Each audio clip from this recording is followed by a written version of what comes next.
Hello, this is Lisa, welcoming you to this week's Talking News. We are delighted that Karen has accepted the role as Member Support Officer and is due to join the team next week. We've been receiving a large number of calls off individual people who just need a little bit of extra help getting back out into the world. The trustees 100% backed our request from the staff to employ an extra person who can go out and offer one-to-one support to each and every member who asks for it. So welcome, Karen, and we look forward to you joining the team next week. This week has also been very busy preparing the November newsletter. This edition is actually 36 pages long, which is 8 pages more than normal, but there is so much to tell everybody. We've got events coming up, such as the Sight for Wight Christmas lunch, our coffee morning with stalls packed with Christmas gifts and lots of handmade gifts, together with Morris coming to entertain us on the 11th of November in honour of Armistice Day. Debbie has also taken a lot of time to write a very detailed article, helping people, especially those with less vision, on what types and styles of dresses suit what sort of person. The newsletter will be sent out at the beginning of November once it's gone through production. Many people are now being called for their booster vaccination, and it appears that the island are going to use the Pfizer vaccination as the boosters. If you feel you haven't been called and you should have, please hold tight. Please be reassured that your GP surgery will be in contact with you when there is availability for you to attend for your booster jab. Please, everybody, stay safe. Thank you, Lisa. Hello, this is Steve reading a story from the Island Echo, headlined More Travel Disruption in Ryde as Great Preston Road to be closed for 12 days. Motorists face even more travel disruption in Ryde this month as Great Preston Road, the main diversion route for Smallbrook Lane, is to be closed for 12 days. Island Roads are undertaking works in the area to repair the deteriorated carriageway between Harding Road and Alexandra Road. The road has been repaired several times over the years, but now requires a full reconstruction.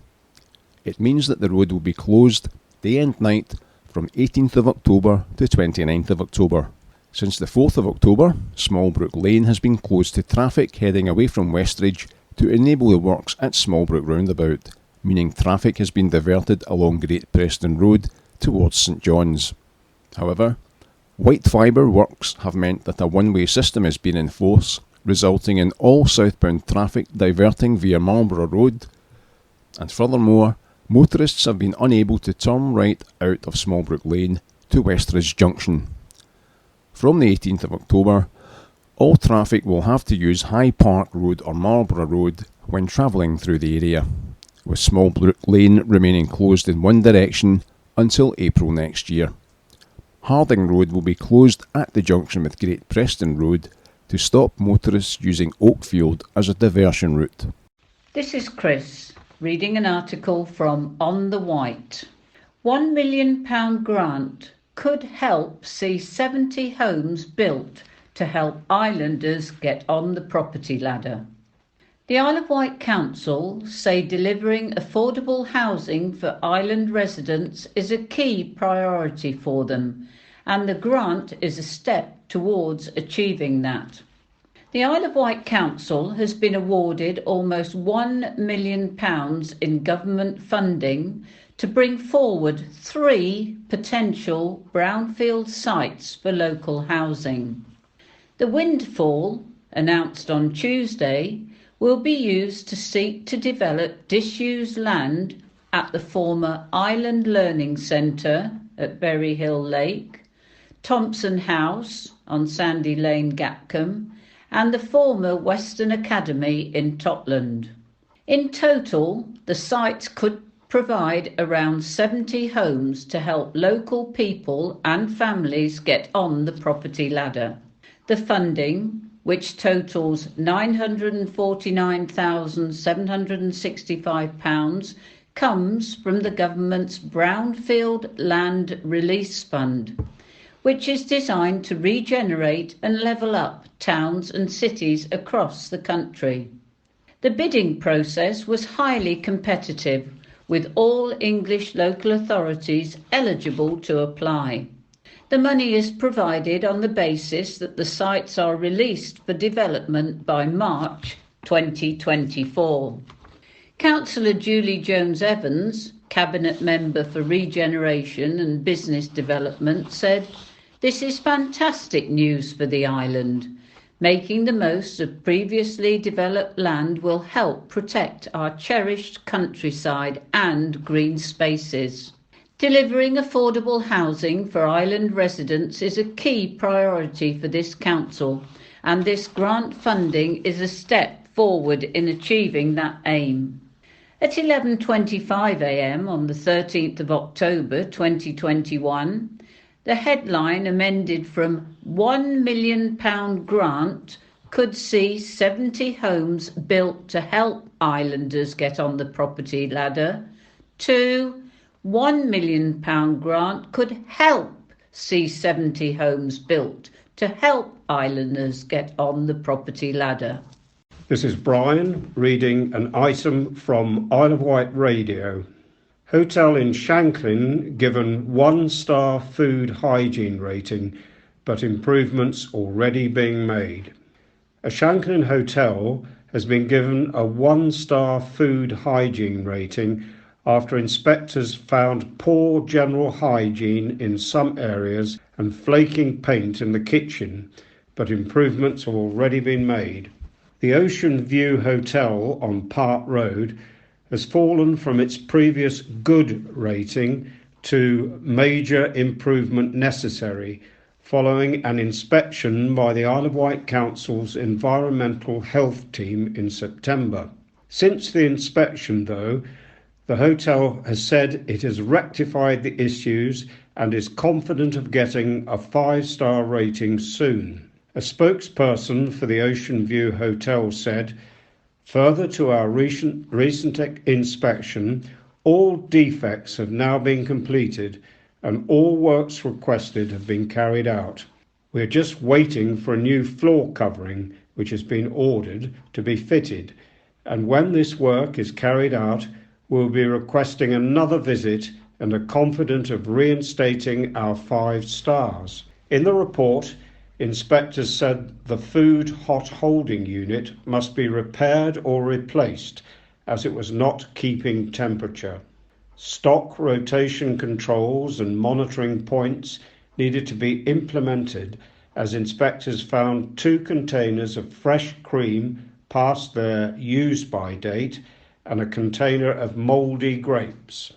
Overall, inspectors said the general standard of hygiene was poor on the main oven top, plate heating units, inside the microwave and the hand basin. The kitchen was found to have an area of flaking paint off the wall near to the hot food holding unit, and areas of the tile flooring were damaged, making them difficult to effectively clean and disinfect. Inspectors also found that the way kitchen staff were leaving food to defrost at room temperature on the edge of or in the sink allowed bacteria to multiply on the warm outer surface of the food while the centre remained frozen.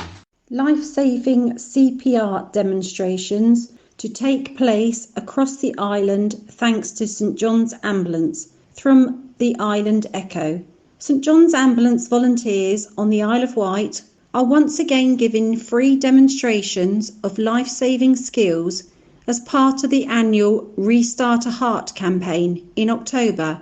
Led by the Resuscitation Council UK, the partners in Restart a Heart include St John's, the British Heart Foundation, British Red Cross, the Association of Ambulance Chief Executives, NHS England and Improvement, Save a Life for Scotland, Save a Life Cymru and Northern Ireland Ambulance Service. While Restart a Heart Day is on Saturday, the 16th of October, St John's highly trained volunteers are arranging demos in locations around the country between the 9th and the 23rd of October to give people opportunities to attend and learn essential first aid skills. People on the Isle of Wight can attend the following demonstrations by St John's Ambulance volunteers. The 16th of October, 9:30 to 4:30, Tesco's Ryde.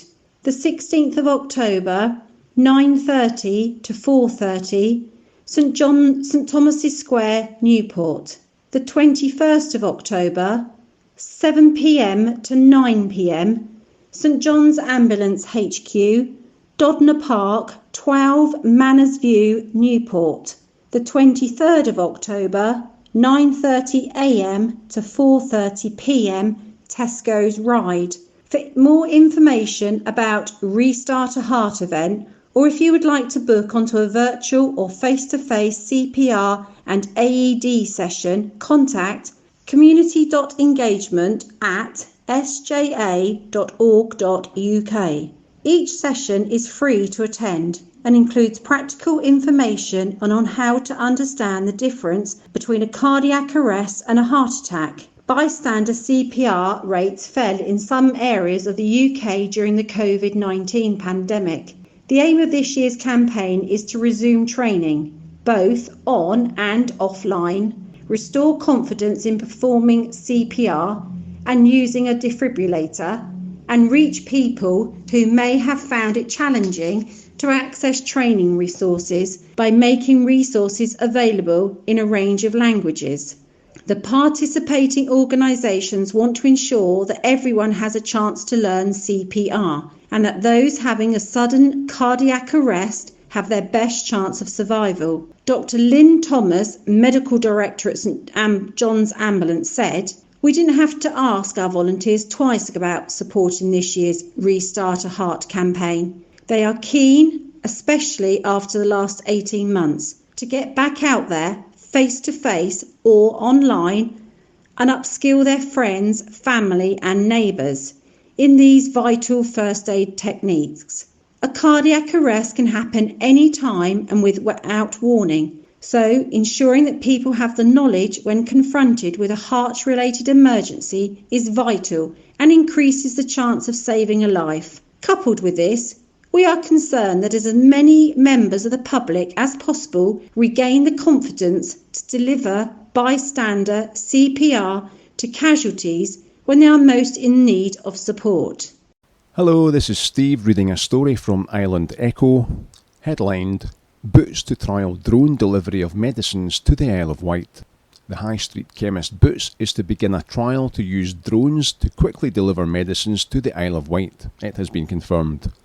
The pharmacy chain, which has stores in Newport, Ryde, Shanklin, Bembridge, Sandown, Shanklin, Ventnor and Cowes, is set to use unmanned aerial vehicles to deliver medicines across the Solent to the Isle of Wight in a quick and efficient way. The UAVs, or drones, are electric, vertical takeoff and landing, that's EVTOL, allowing them to take off from both helipads and airfields. The new trial follows the announcement of a trial by the Isle of Wight NHS Trust to use drones to deliver vital chemotherapy drugs. The 3-month trial to optimise the access to chemotherapy for cancer patients includes assessments on the impact of factors such as vibration and temperature on the drugs. Details on Boots' own scheme is currently vague, but Island Echo has been told by a Boots spokesperson that the trial is set to begin in the next few weeks. This is Chris, reading an item from Isle of Wight Radio. Dog walker rescued after falling from Totland sea wall. A dog walker has been rescued after falling off the sea wall at Totland. Yarmouth RNLI launched using the Relief 7 class all-weather lifeboat. RNLB Margaret Joan and Fred Nye, after being requested by HMS Coast Guard at 4:32 on Tuesday afternoon. The RNLI volunteer crew arrived quickly on the scene just off Totland Pier to meet the Needles Coast Guard rescue team. The female walker was assisted and stabilised in the water by a rescue swimmer, and the Coast Guard team supported with the dog being transferred to the safety of land. Due to the sea state and location of the casualty, the Coast Guard requested the support of Yarmouth RNLI. Yarmouth's 7 class lifeboat deployed their smaller Y class inflatable boat in order to access the woman, who was stranded close to the shoreline. She was then transferred to the safety of the lifeboat. Once on board, the casualty was assessed by a first aider and taken by the ALB to Yarmouth Harbour, where she was well enough to be handed into the care of a relative.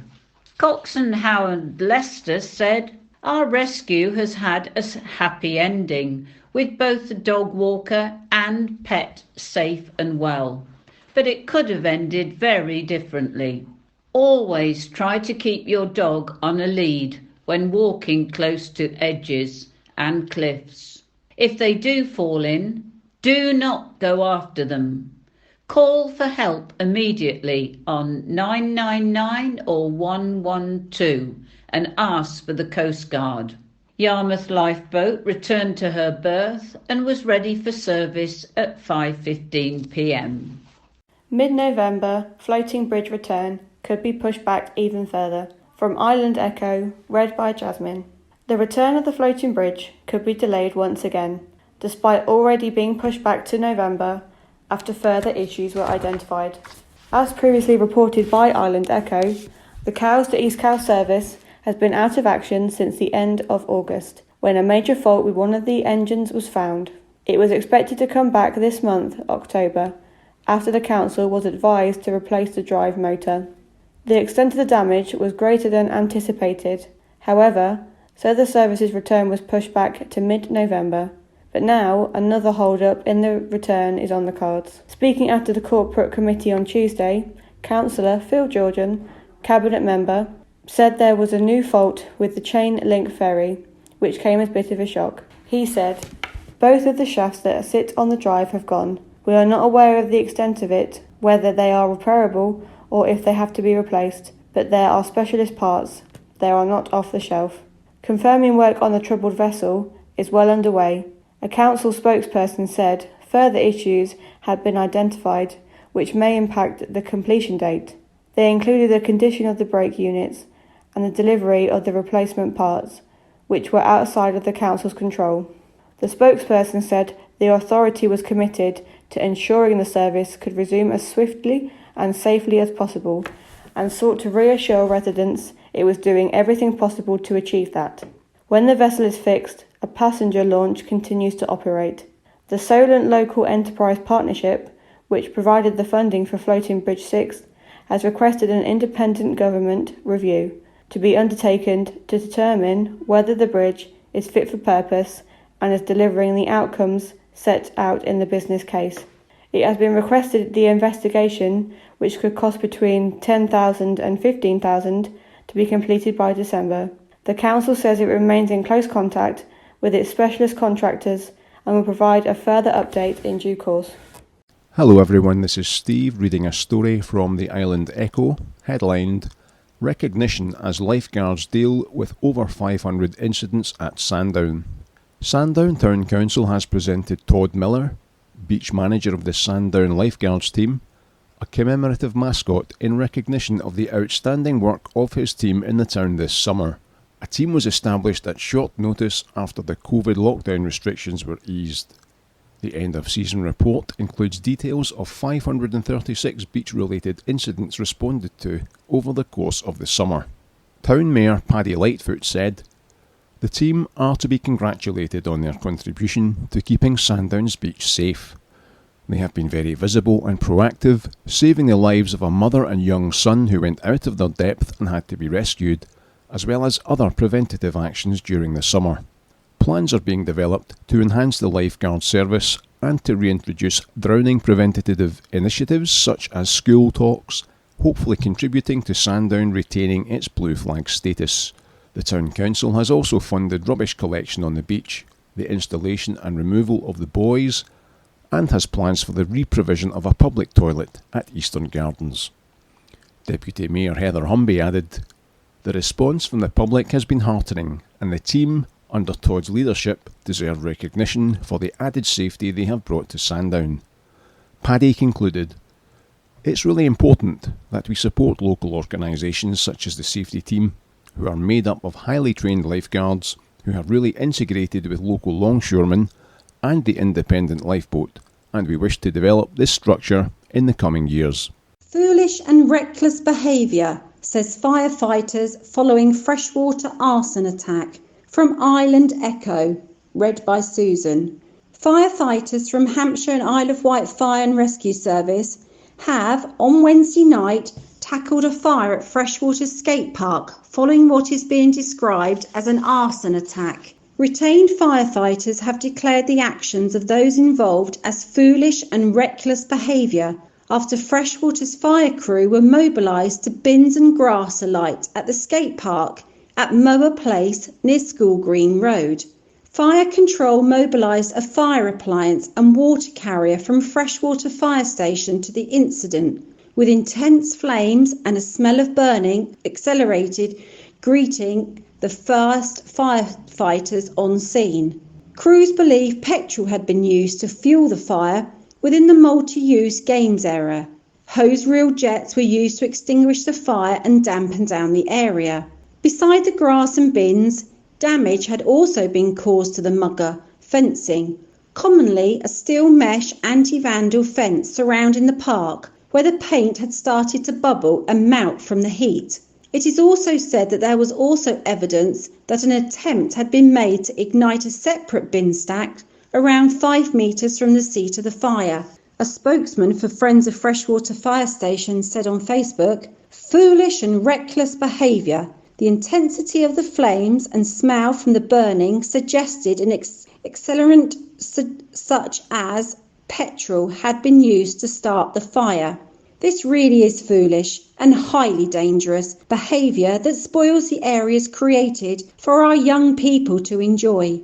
If anyone has information about this incident, please contact our local neighbourhood police team. Police have been made aware of the incident, and anyone with information are urged to contact police on 101 or contact Crime Stoppers." This is Brian reading an item from Isle of Wight Radio. Ryde Interchange scheme dubbed "Scandal in the Making" by local objectors. Despite the Isle of Wight Council making 20 changes to the controversial Ryde Interchange scheme, those against the project are still describing it as a scandal in the making. As part of the £10 million Ryde Gateway project, the Isle of Wight Council is proposing a reconfiguration of the bus station, a new pier access road, and improved cycle and pedestrian networks. The highway schemes are yet to be implemented or finalised due to the detailed public consultation feedback. Some of the changes, including removing part of the parking on the new pier access road, restoring pedestrian access to the main pier, and having a temporary toilet block installed during the works on Western Gardens. Major changes like the demolition of the Western Gardens cafe and toilets and the signalised junction at George Street remain in the plans, against the wishes of those not in favour of the scheme. Bob Wight, a retired highways engineer who presented a petition to get the schemes approved through the planning process at last month's full council meeting, has slammed the revised plans. Mr. Wight said, "If you tinker with a turkey, you won't turn it into a swan," and that all the major failings, those of safety, congestion, and discrimination against the least able highways users remain. He said it was a scandal in the making, with the Isle of Wight Council failing to undertake the most basic of assessments and deceiving the public by failing to offer visualisations of the scheme. Calling Ryde Town Council and the Isle of Wight Council Ryde wreckers in the making, Mr. Wight said the designers of the scheme are putting vehicles before pedestrians, and only new eyes will create a beautiful alternative. Isle of Wight Council officers have assured councillors they have and will continue to follow appropriate planning procedures, and that the consultation has provided an opportunity for all to be involved in the development of the scheme. They said this has helped ensure the best decision is made about the project. Mr. Wight also submitted his own version of the highway scheme, which included turning part of the esplanade into a one-way system, but council officers responded saying it had inherent difficulties and did not give cause for a fundamental rethink. The Isle of Wight Council's Cabinet is recommended to approve the scheme at its meeting this week on Thursday, October the 14th, with work potentially starting in early 2022 if the project gets the go-ahead. This is Chris, reading an item from Isle of Wight Radio. Veterans turn out to mark Sandown and Shanklin Rugby Club anniversary. Sandown and Shanklin Rugby Football Club's 60th anniversary year launched with a walking rugby match, featuring a host of players from years gone by. A squad of 41 Hurricanes super veterans aged 60 or older, including 13 players in their 70s, laced up their boots once more for a series of 3 20-minute playing periods on Saturday. The over 60s team fielded a who's who of past stars, including 8 former first 15 captains from the past 50 years. In opposition were a Hurricanes side of youthful under-60s players, some of whom are still playing for the club in competitive Hampshire League fixtures. Of note were brothers Peter, under-60s, and Simon Swallow, and father and son Gary and Tom Buckingham, who propped against each other. Walking rugby, growing in popularity, remains physically competitive and requires skills and deftness of touch less obvious in the full-speed game. Strict playing protocols were in place to ensure the well-being of all, marshalled expertly by Hampshire RFU referee Ellis Norman, and with medical support close at hand from Wight Event First Aid. Over 60s were relatively quick to take advantage from kick-off, putting pressure on the under 60s defensive lines. Former professional rugby league player Terry Billsbury showed his class with a grubber kick and pick-up to touchdown under the posts in the first period. Under 60s players rallied and adopted a more direct approach, punching holes in the older team's forward pack, recycling quickly and releasing a slick handling back line. Tries for Greg Dean, Bob Simpson and a dramatic corner dive from Colin Potter stretched the lead for the youngsters. Despite valiant attempts, over 60s were unable to stem the flow. A fine touchdown by Dale Wensley extended the younger side's lead, converted by Tom Buckingham. In the final minute, the over 60s were denied what would have been a cracker of a consolation try when David Stowe was held up just short of the line. The final score was 27-5 to the under 60s.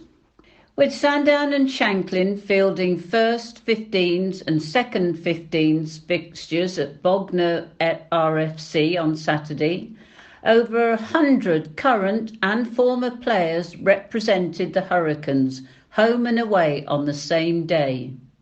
Prior to the game, a 1-minute period of silence was observed by both sides, respected by almost 70 veteran players and many more spectators, in memory of former teammates who have passed away. The event raised funds for prostate cancer charities. Hi, this is Steve reading a story from the On the Wight news site headlined Vectis Bus Company Centenary event hailed as a resounding success. There was a steady stream of visitors on both days who were able to travel on vintage buses and coaches, replicating the original 1920s bus routes. On Saturday, the museum hosted members of the Dodson family, whose ancestors brought the Vectis Bus Company into being. On Sunday, the Lord Lieutenant of the Isle of Wight, Mrs. Sudie Sheldon GP, joined the special centenary tour. Also participating was Andrew Wickham, Managing Director of Go South Coast, the present owner of Southern Vectis. This was the first major event at the Bus Museum for 2 years, and it was clear from visitors' comments that the organisers had got the tone of the events just right. The museum's press officer, Trevor Whelan, said, "We are grateful to everyone who supported the event. To have descendants of the Dodson family with us for the celebration was highly appropriate. We are also grateful for the support we received from the Lord Lieutenant and Go South Coast." The Bus Museum is situated in Park Road, Ryde, and is open on Sundays, Mondays, Wednesdays and Thursdays until the end of October. Audi looking to open stores in Ryde and Shanklin within the next 2 years. From Island Echo, read by Jasmine. Audi has announced it will open 100 new stores across the UK over the next 2 years, with hopes of setting up shop in Ryde and Shanklin. The supermarket has pledged to invest £1.3 billion by 2023 in a bid to further grow its retail estate, as it continues to push ahead with plans to open an average of 1 new store a week. It has been confirmed that the discount retailer is looking at sites in Ryde, as well as in Shanklin and in Newport. It's already known that Audi is set to move into St George's Retail Park, opposite Asda, when the development finally gets underway. Audi says it is on the lookout for sites that are big enough to accommodate a 20,000 square foot store and around 100 dedicated parking spaces, preferably on a prominent main road and with good visibility and access. It was back in 2016 that Island Echo revealed Lidl planned to open a store on land off Brading Road, next to McDonald's. However, 5 years later, and the plans have not developed any further, possibly due to the lack of movement with the Penny Feathers development. Could the site work for Audi instead?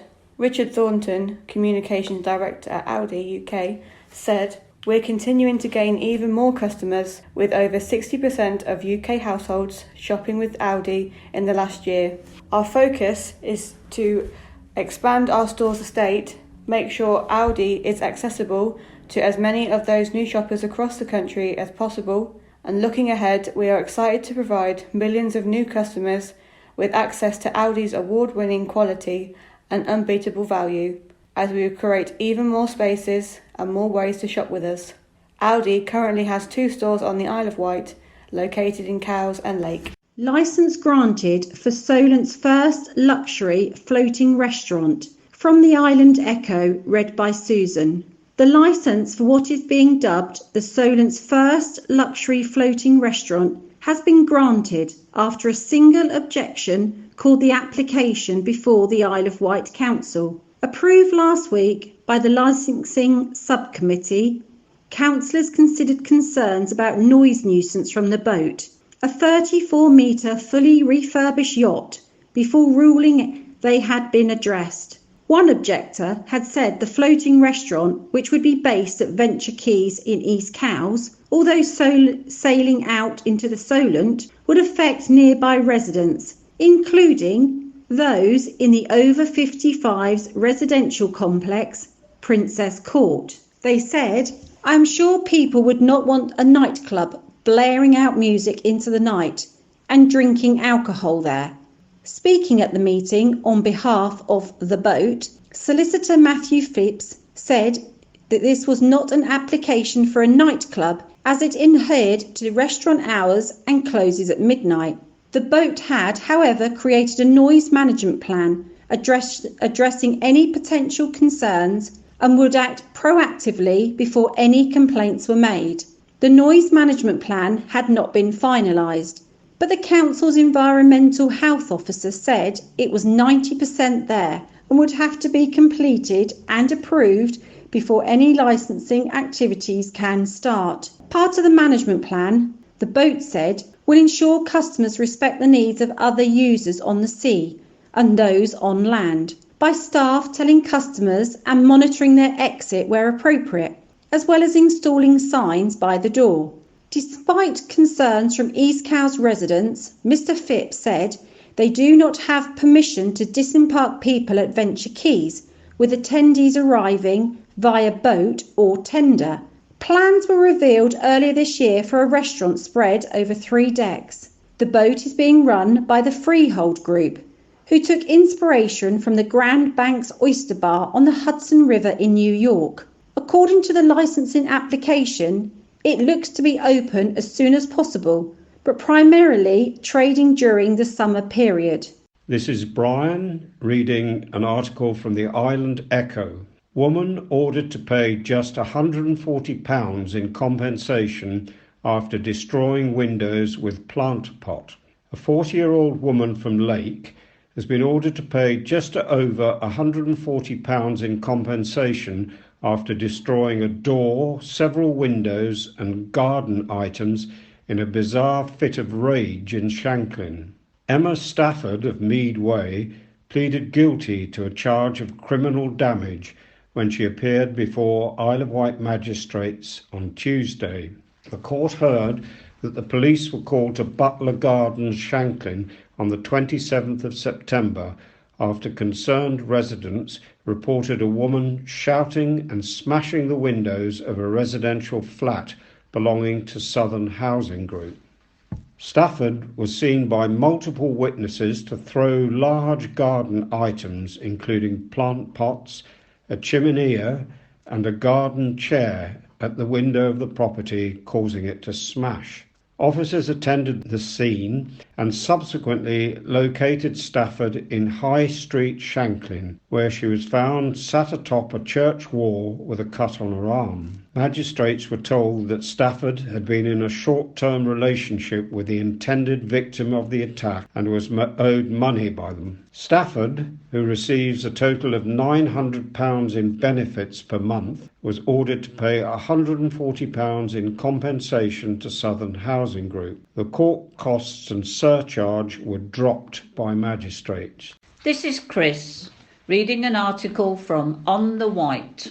Special measures for Isle of Wight care home following multiple breaches. 2 years ago, the care home was rated as good by the CQC, but a number of recent issues has resulted in it being placed in special measures. A Totland Bay care home has been put into special measures after inspectors found dirty bathrooms and bedrooms, unhappy staff and unsafe residents. The Care Quality Commission, CQC, has rated Seven Gables residential care home as inadequate, dropping from good in 2019, following an inspection at the end of August, which unearthed multiple breaches of the Health and Social Care Act. New owners of the home, Church Lake Care, took over in May and said it was struggling even then. Nick Farmer, Church Lake's Chief Operating Officer, said they had embarked on a vigorous programme of change and improvement, speaking to residents and their families to establish where the key failings lie, but were only part of the way through the process at the time of the CQC's inspection. Mr. Farmer said they were retraining all remaining and new staff and are committed to working with the health watchdog, Isle of Wight Council and health professionals to improve the standards of Seven Gables. In its report, the CQC only assessed safety and leadership, but determined both areas were inadequate. When inspectors arrived unannounced on their first day, they found there was not enough staff to meet people's needs and ensure safe care was provided, with only 2 carers for 20 residents. Inspectors found residents were not always shown dignity or respect, with an undignified culture in the service where staff were task-focused, dismissive, and had little time to spend with people. On one occasion, inspectors intervened to support residents and ensure safety with their meals and drinks. They also witnessed someone who was at risk of falling and another who needed to use the toilet immediately but was told to wait, noting residents had become accustomed to staff not supporting them. Speaking to residents, Inspectors heard staff were too busy to support them, and people felt like they could not ask for help as staff would not come. One resident told CQC they felt anxious and miserable most of the time, with another saying they were fed up with being stuck in their chair. But there was no point in using their call bell as staff would not appear. According to the report, it was often, staff said, that there were only 2 members on each shift, and even they felt it was unsafe. Inspectors noted the staff were clearly unhappy, with a tense atmosphere. As one member told them, Seven Gables used to be the best home with really dedicated staff, but several had resigned in a short time frame. While residents had told inspectors they felt safe, the CQC found people did not receive a service that ensured they were safe and were not assured staff were using correct equipment or safe handling to support people. There was also a failure to ensure the home was clean and well maintained, with dirty toilets, unclean sinks, and baths and bedroom carpets with food and debris on. Inspectors said they were not confident staff understood how to use personal protective equipment effectively or safely, having witnessed multiple staff wearing masks incorrectly. The CQC said the leadership of the service was impacted by the absence of management oversight or contingency planning, and provider oversight was poor. Mr. Farmer said Church Lake Care had made a number of staff changes and fully liaised with those involved to improve the safeguarding of residents. He said the new manager had also added a way for staff to report risks without fear of retribution. Mr. Farmer said they were also recruiting new staff to ensure levels are correct and basic tasks such as cleaning were managed and maintained correctly. The CQC said Seven Gables would be kept under review and re-inspected within 6 months to check significant improvements had been made. If insufficient action has been taken and the service is still inadequate, the CQC can take enforcement action and begin the process of stopping the service. The Isle of Wight Council has said it is working closely with Church Lake Care and believe it is taking appropriate steps to address the concerns raised in the report. A council spokesman said it is focusing on working with residents and their families to ensure the care and support they receive remains suitable to their needs and they remain safe and well cared for. This is Steve reading a story from the On the Wight news site.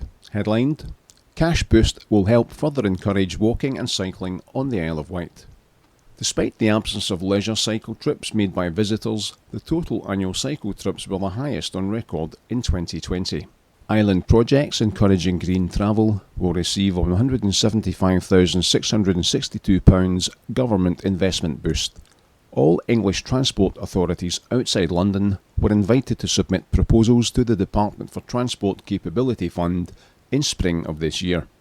The Isle of Wight Council successfully received a share of the £30 million available for 2021 to 2022. It will support existing Isle of Wight Council and partnership projects over the next year to further encourage walking and cycling on the island. The funding is part of the government ambition to make cycling and walking a natural choice for shorter journeys, or as part of longer journeys by 2040, and as set out in its cycling and walking investment strategy. It also aims to help local authorities to plan good active travel infrastructure. Isle of Wight Council leader Councillor Laura P.C. Wilcox said, "This is welcome news that we have received further funding for our sustainable transport projects. For the past 10 years, the Council has successfully bid for active travel funding. It has meant we have been able to build very strong partnerships between organisations and businesses. It has also seen residents really come on board with the active travel message. This further underlines the acknowledgement by the Department for Transport of our aim of reducing carbon emissions through greener travel options. This also links into our wider target through our Mission Zero climate and environment strategy, which aims to see the island carbon neutral by 2040, 10 years before the government target. The money will support the existing Connect to Work project that engages with island businesses to promote alternatives to single occupancy private car journeys for commuting and business travel. This includes workplace travel planning, cycle maintenance, guided walks and rides, and offers aimed at improving access to new and existing employment. Continued engagement with island schools to promote active travel and reduce private car journeys linked with home-to-school travel. The continuation of several projects which help community-level active travel, such as guided walks and cycle rides, travel challenges, including the Pedal Aid app. The app has been developed specifically for the Isle of Wight and has achieved over 100,000 kilometres of cycling. Further development of the local cycling and walking infrastructure plan, that's the LCWIP, beyond the established Newport and Ryde walking and cycling networks. This will let town and parish councils apply for funding to support them to lead on the development of LCWIPs covering additional island towns and settlements. Cabinet Member for Infrastructure and Transport, Councillor Phil Jordan, said, "This welcome funding will let us further strengthen and continue our cycling, walking and green travel projects. I would also like to thank residents for joining us on our active travel journey. Our sustainable transport programme makes a real difference to islanders' lives by reducing harmful carbon emissions. It helps to remove barriers to work and gives people attractive alternatives to car use. We look forward to working with our current partner organisations and businesses to build on all we have achieved so far." Statistics for the Council's Sustainable Transport Access Fund Extension Year programme, covering the period from the 1st of April 2020 to 31st of April 2021, show the impact of COVID-19 on travel. The island cycle counters showed that 2020 to 2021 was a boom year for cycling. Total annual cycle trips were the highest on record in 2020, despite the absence of leisure cycle trips made by visitors. And in the period of April 2020 to March 2021, the first year of the pandemic, there was a 31% year-on-year increase in cycling, almost 150,000 additional cycle trips. This trend has continued through the colder, shorter days of winter, when levels were up 61% on the previous year, and into 2021. Before we start the second part of the County Press, here is this week's Society News. The new swimming group at Medina is having a break for 2 weeks due to school holidays and will restart on Monday the 1st of November at 1:30 p.m. The group are looking for new members, so if you are interested in joining, please call the office for more details. Our new yarn at Millbrook is on Monday between 10 and 11:30. Come along with any project, knitting, crocheting and having a chat with friends. It is only £1, which includes refreshments. Coffee and chat is on every Wednesday at Millbrook House from 10 a.m. until 11:30, and it is only £1 to include the cake and coffee. Come along and spend time with members and staff discussing various topics, etc. The Thursday Mix and Mingle is held every week starting at 10:30 and finishing at 2 p.m. If you would like to come along, please call the office. Transport can be arranged if required. Our monthly West Wight swim is on a Wednesday. If you would like to come along, please call the office on Monday so a space can be booked with the Leisure Centre. This is due to COVID restrictions. Our book group is held at Millbrook House once a month. Members can either choose to receive a USB stick or CD from the RNIB with the new chosen title, and then discuss when they meet together. The group is looking for new members to join, so if you love reading, please call the office and they can send out your preferred method. It is free to join. Our next meeting is on November the 10th, starting at 2 p.m. Upcoming dates for your diary. The charity have plenty of events and activities planned in the next couple of months and thought we should share them with you so you can place them in your diaries. We have been very fortunate to be given 20 spaces at the ice skating rink on November the 20th in Newport. If you fancy being on the next Torval and Dean, please call the office and book. It is first come, first served basis. We have our Christmas lunch booked at the Isle of Wight College on November the 25th.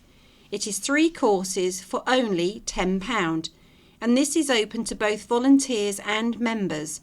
And once again, it is limited to 50 places, so call the office to book your space. And finally, for now, we have our Christmas coffee morning at Millbrook House on Saturday the 27th of November between 10 a.m. and 12 p.m. We will have a variety of stalls and refreshments on offer, and it is a chance for you to empty out your drawers of any items you think would be suitable to sell and kindly donate to us for this event.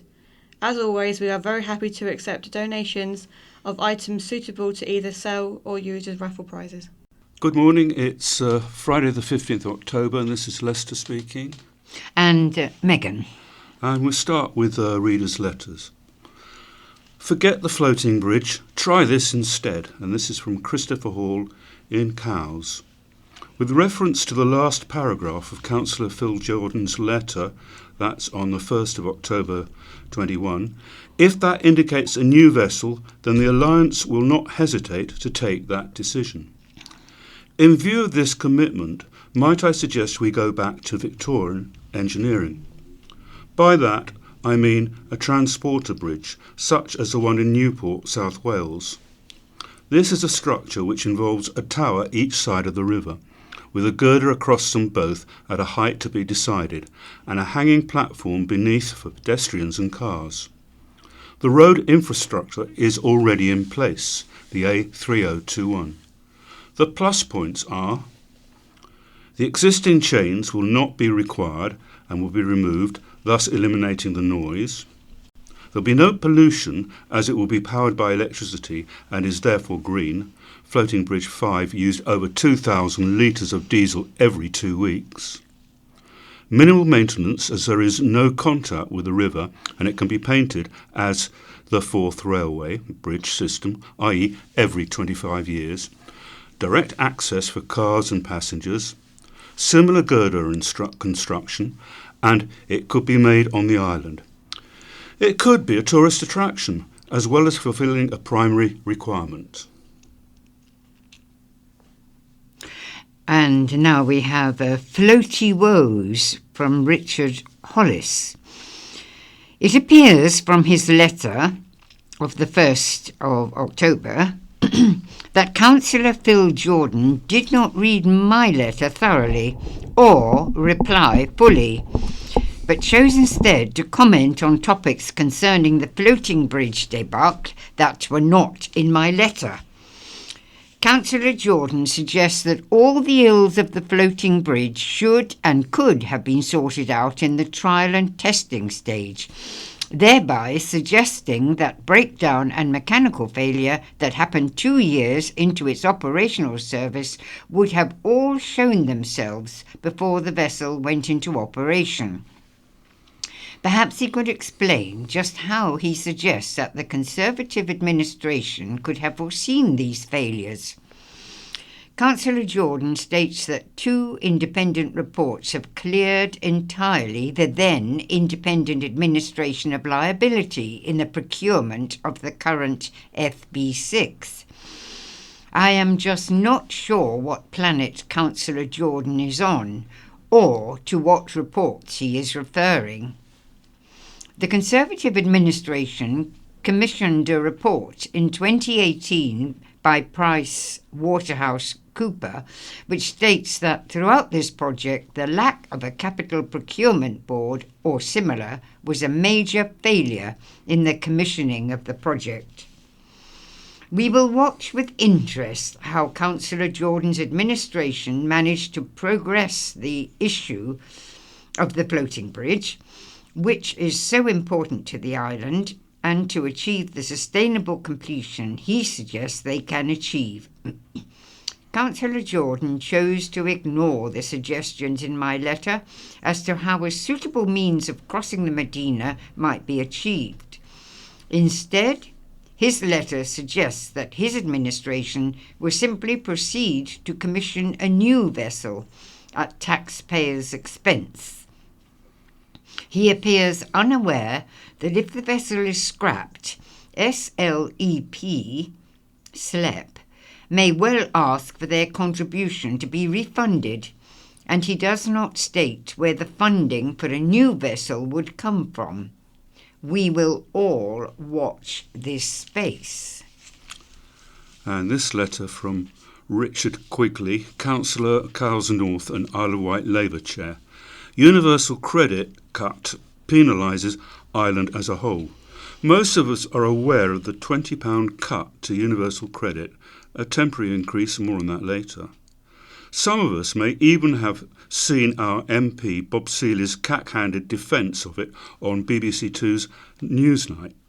The facts are that 11,822 people need to claim universal credit on the island. 43% are in work. The benefits system has long been used to subsidise the wages of low-paid jobs so that we can buy 2 lettuces for £1 and T-shirts for £5. It's not a great way to run the economy, but it is where we are.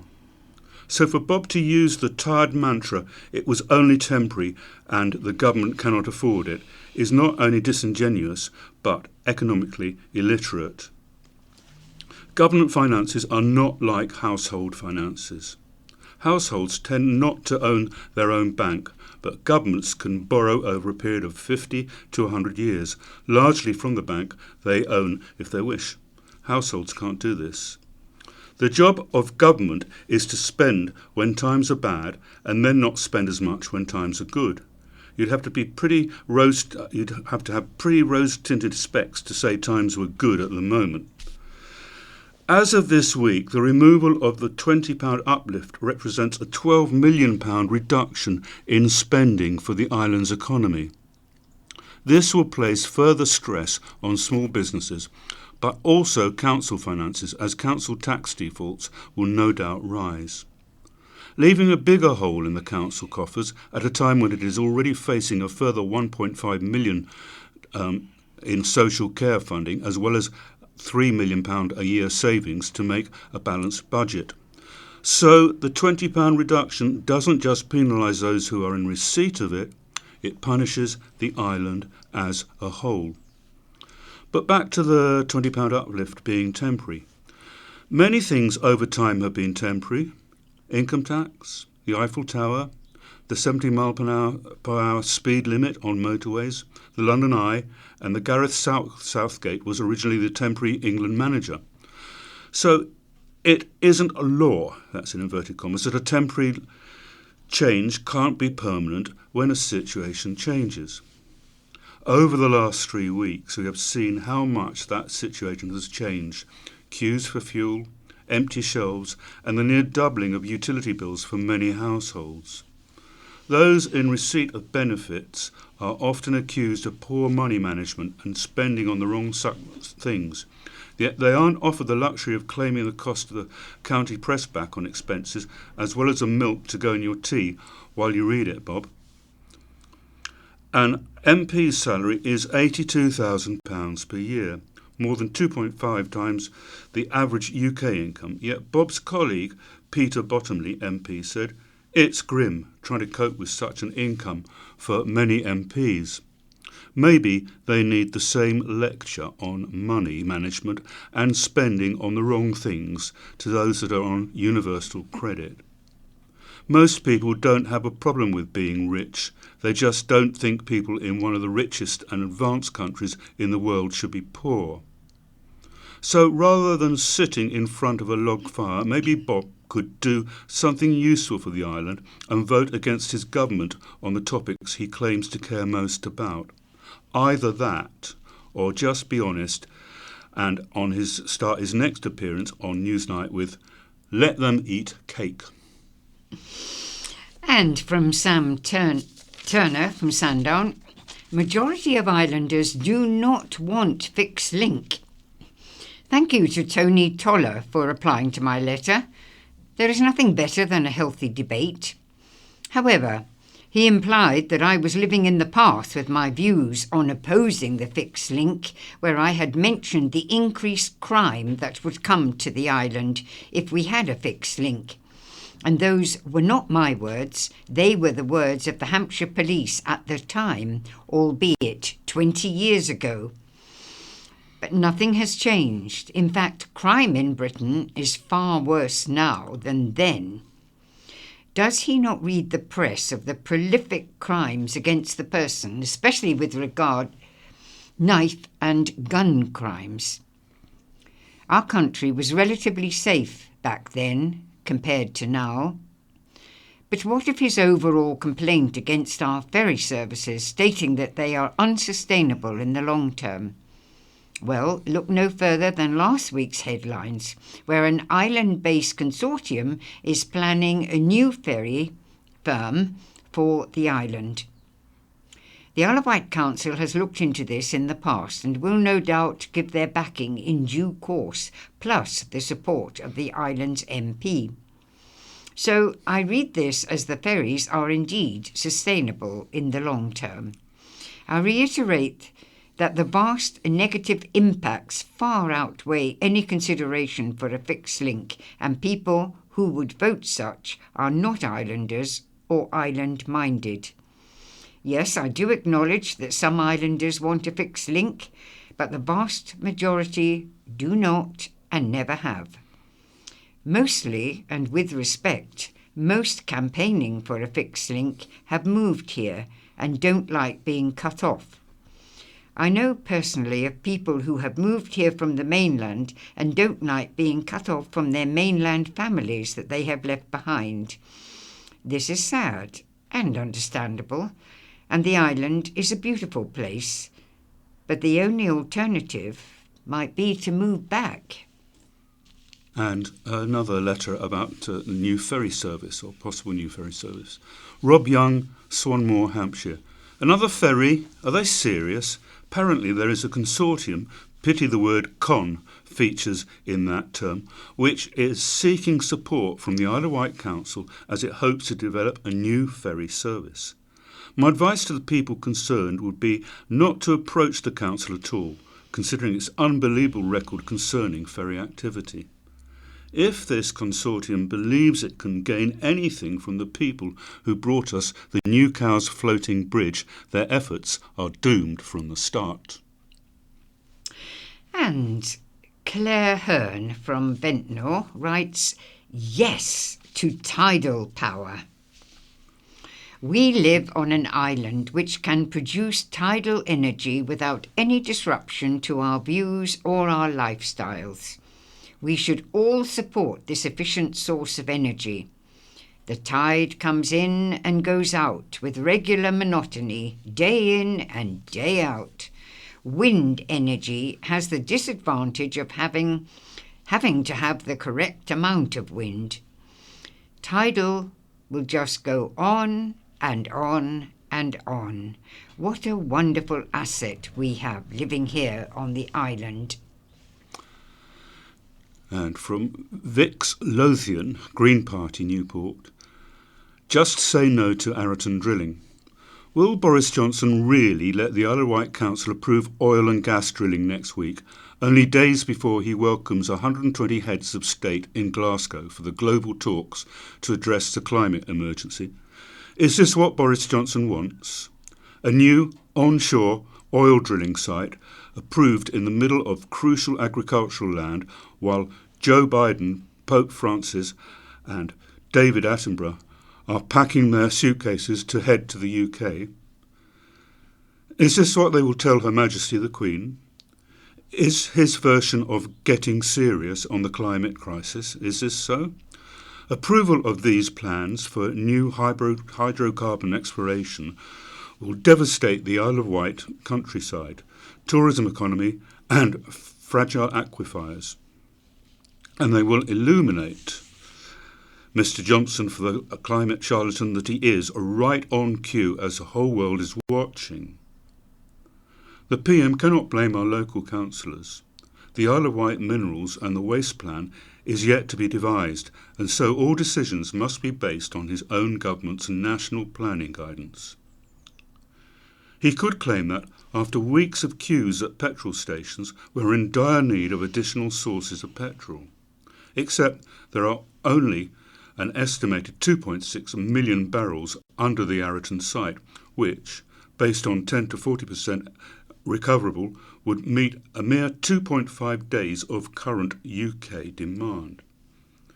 He is likely to continue to utter, as Greta Thunberg noted, build back better, blah, blah, blah, green economy, blah, blah, blah, net zero by 250, blah, blah, blah. But wouldn't it set a bold, courageous tone for these critical COP26 talks if Boris Johnson stood up right now and declared a moratorium on all the hydrocarbon exploration in the UK, starting with the Isle of Wight? That's the sort of start to this climate conference that the world desperately needs. And Gabrielle Allen from Bembridge says, on October the 10th, I needed to get to Southampton to play in a national indoor bowls competition. I found an 11:27am bus to take me to the Red Jet from the park and ride at Somerton. I arrived early for the 10:57am bus, which didn't materialise. I wasn't worried, as I would get the 11:27am. It would meet the Red Jet departing at 11:35am. The bus arrived a minute late. No worries, they know what they're doing. I arrived at the Red Jet, having had to run from Carville Lane as they now stop there. Red Jet, gone. Thanks for that. Next one leaves at 12:55pm. My national competition starts at 1pm. Not going to work, is it? I waited very patiently. I contacted my lift the other side and told them to go ahead, as I would need to now get a taxi and didn't want them waiting. So I now had to pay £10 for a taxi to the venue. Thank you, Red Jet and Southern Vectors. Why do you not talk to one another? Would it not be sensible to have the bus 5 minutes earlier so we have a connecting service? The bus meeting the Red Jet in Southampton connects to take us to the trains. I've heard all the tales about COVID taking drivers away and strikes being threatened, so don't come back with these. Get your act together, please. And the final letter from Helen Cook, Bembridge. Thank you! ! May I express my thanks to Jodie, Freddie and Gertie from Ventnor, who came to my aid in a Newport car park on October the 9th. Having sustained an accidental head injury, they kindly ferried me to St Mary's Hospital, where I was duly patched up. I am very grateful for your kind support. And now we'll move on to White Memories. And it's the title here is The Great Depression and Booze Cruise Uplift. The financial problems of businesses struggling to survive in today's pandemic are similar to 90 years ago during the worldwide Great Depression. International holiday travel suffered a serious decline. Transatlantic shipping companies slashed their fares in a desperate bid to fill their berths. The big liners of Britain, America and Europe teetered on the edge of financial disaster. More ships were tied up in the dock than were at sea earning money. In New York, the harbour fees increased. British liners had to honour their scheduled departure dates for passengers pre-booked to sail for England. The average stay in harbour was 5 days, and some revenue was earned from sightseers who paid a small sum for a few hours on board. They sampled the type of luxury most Americans could only dream about. Similar day specials happened in England too. Islanders enjoyed such inclusive day trips to Southampton on Isle of Wight ferries to admire the best of the world's great liners in port. The popularity of these may have inspired the next big money spinner by White Star Line. Their simple innovation started a trend still existing today. It also caused some tension between Britain and America. White Star introduced special 24-hour overnight trips out to sea. White Star's one-day cruise cost £2, within the pocket of New York's office workers. By sailing 12 miles outside the US coastline, alcohol could legally be served to dry Americans. This new market in taster cruises infuriated America's alcohol prohibition supporters, who called them whoopee cruises to nowhere. It all started during America's Columbus Day bank holiday weekend of October the 9th to the 12th, 1931. Working as a waiter on White Star liner Homeric was steward Gilbert Attrill of Haylands Ryde. That hectic working weekend for the ship's crew was in effect the first ever booze cruise and resulted in sold-out day trips. It earned an estimated £10,000 per trip in tickets, bar takings, food, souvenirs and optional berths for passengers who wanted some sleep before docking to New York next morning. £10,000 equates to over $500,000 today, an astonishing sum. This lucrative trade temporarily staved off White Star's financial ruin. Their liner Majestic also cashed in on similar trips after Homeric sailed for Southampton. Cunard, Britain's other major shipping line, quickly joined in with their great liners Aquitania and Mauretania.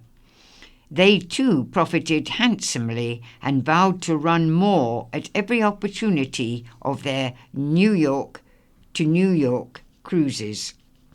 If a special relationship existed between Britain and America, it was severely tested in 1931 to 1932. Irate US authorities searched for ways to stop England's aggressive profiteering, against which America's ships could not compete because of US prohibition laws. Threats were made that all profits from these jollies should be taxed in the USA. Complaints were made to England's government, to no effect. In the end, America did nothing, for prohibition had started to lose widespread support. There was also suspicion that some in positions of power in New York had enjoyed a whoopee trip or two. For Gilbert Attrill, that weekend was a welcome opportunity to earn much-needed wages and tips. Shipping statistics showed that half of Britain's stewards were unemployed. He had worked ashore for months in New Jersey as a houseman for a wealthy family called Dwight. Employed in the same house as butler was his friend Will Stunt. Gilbert's childhood neighbour in Haylands was Nell Baker. Nell married Will, and they had sought a new life in America in the 1920s. Then the 1929 Wall Street crash and ensuing Great Depression turned the tide of fortune against them. The cry of American First became dominant. Non-Americans were removed from many of the jobs, including domestic servants. Vast numbers were deported. Were the Dwights connected to the Isle of Wight? One Dwight believed their name derived from the Earl de Wight. Others greatly disputed this. What is certain is, during the 17th century, the Ark and Dove sailed from East Cowes for Maryland, USA, and Isle of Wight County, Virginia, was named after its English parent isle. This may have been reason enough for Henry Dwight to favour Will and Gilbert, even when the authorities encouraged citizens to inform on aliens so that they could be deported. Gilbert Attrill eventually managed to join Aquitania in New York and returned home to his young family. Dwight retained Will until Stant was able to get Nell and his sons home to Ryde. The great American dream was over. In Britain, the inevitable financial collapse of our Roaring Twenties merchant marine resulted in the enforced merger of White Star and Cunard. Many of their beautiful old ships were scrapped. The new liners that replaced them were the Queen Mary and Queen Elizabeth.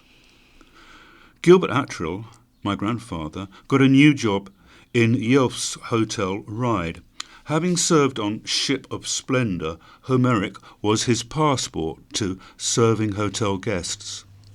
The Great Depression came to an end, as did America's prohibition laws. Some things stayed the same. Special day trips still take place today to view our latest megaliners for luxury cruising has enjoyed a revival in recent decades. Yes, it's been a hit by the current world pandemic, but this too will pass. Everything comes around again eventually, even America first. And now we go on to My View, and this week the column is by Jonathan Young and is entitled, If We Told You Once, It Is All in Your Mind. There is no fuel shortage, and nor was there one 2 or 3 weeks ago. We know this to be the case because Nadine Dorries has said so, and not once, but twice, in quick, twittery succession, the second time in shouty mode. Ms. Dorries was apparently promoted from a celebrity, to be got out of somewhere, to her present lofty position on account of her excellent communication skills.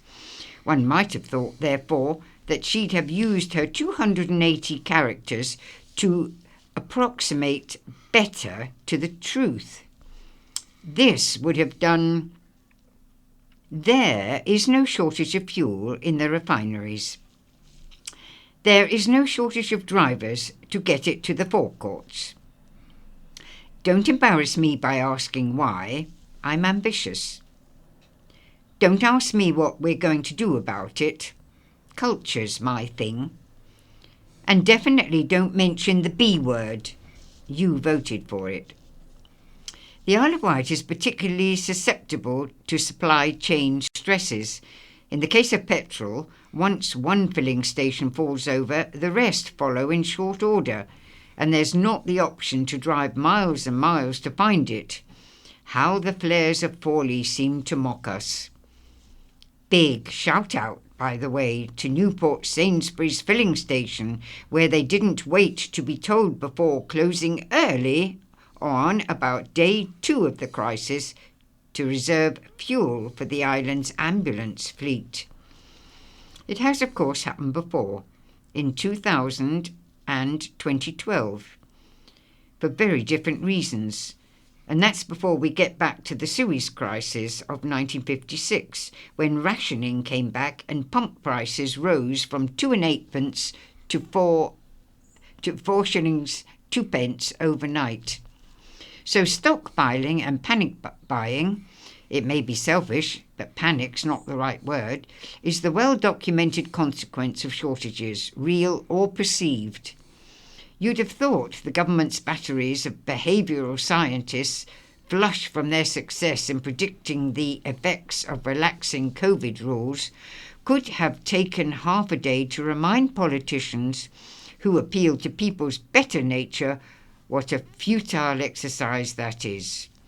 Or just maybe it's more simple than that. A cynical attempt to deflect blame away from themselves for allowing things to deteriorate to the point where selfishness takes over. But who is to blame? Of course, those well-known fifth columnists of the Road Haulage Association. Miss Dorries' cabinet colleague Grant Shapps finds the RHA entirely responsible for this panic and chaos, for allegedly leaking details of a Cabinet Office meeting in mid-September. Fact check. The Road Haulage Association raised the alarm over catastrophic driver shortages in June. Nothing was done. What would your next step have been if you'd have been in their shoes? So into winter we plunge, having progressed from the just-in-time economy to the too blooming late one, in one effortless bound, with Christmas goodies and an apparently random assortment of essentials hard or impossible to find. Problems with our gas supply are also entirely possible, but you can bet your bottom dollar that somewhere, probably deep in a bunker below Downing Street, there will be an inexhaustible supply of the stuff, reserved for use by the Department of Political Gaslighting, whose mission is to cause us to doubt our memories of what actually led up to all this. And this is the Cabinet Connection, and this is a regular column for Isle of Wight council leaders. And this week it's Chris Jarman, JP, Cabinet Member of Strategic Finance, Transformational Change and Resources.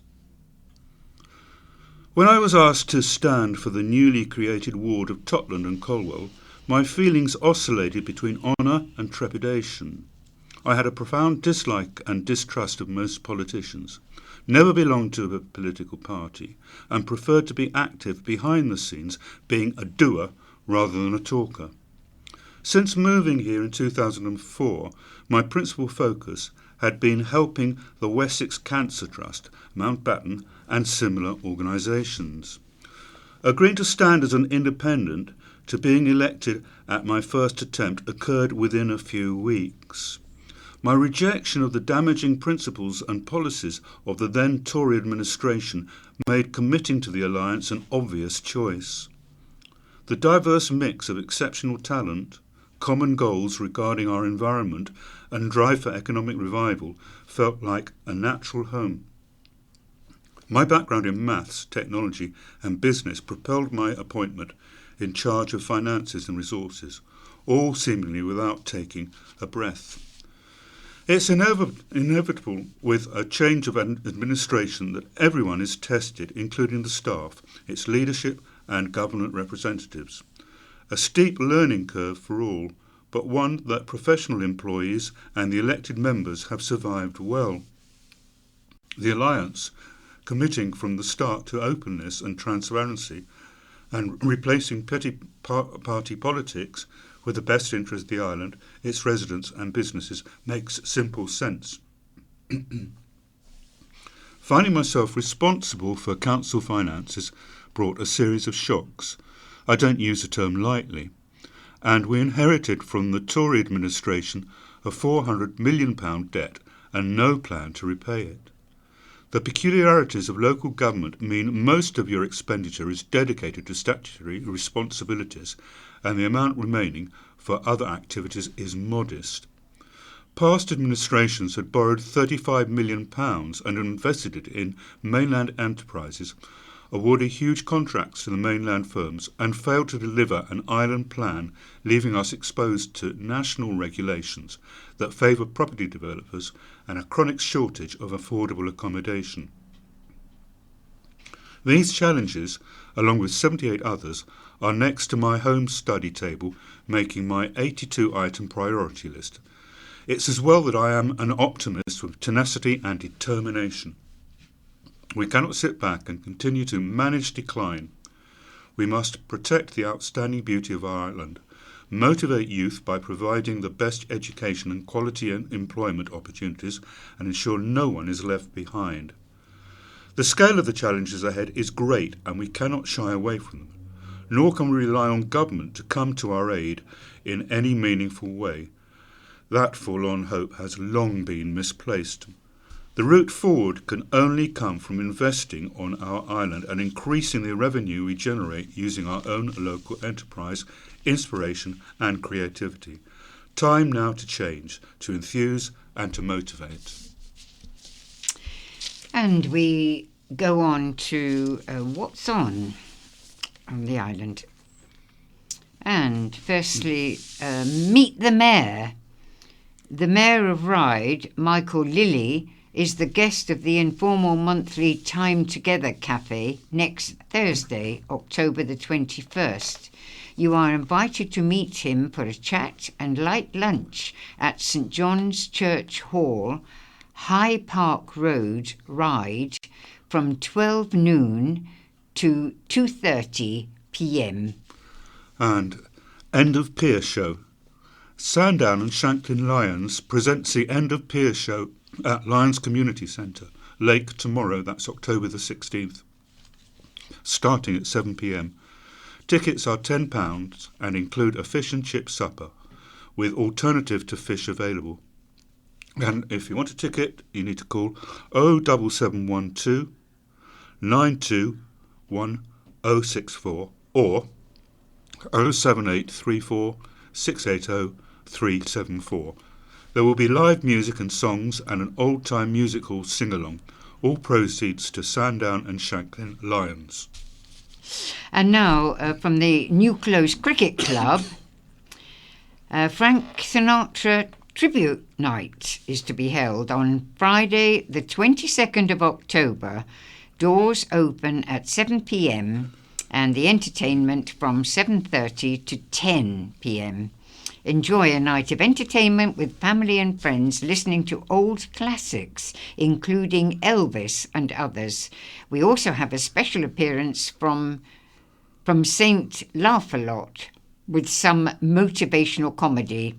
Food and drinks available from the bar. Tickets are £5 per person. Please contact 824570 or 07917685682, or there is an email address here, info@newclose.org. Concert to celebrate the lives of Ray and Rosemary.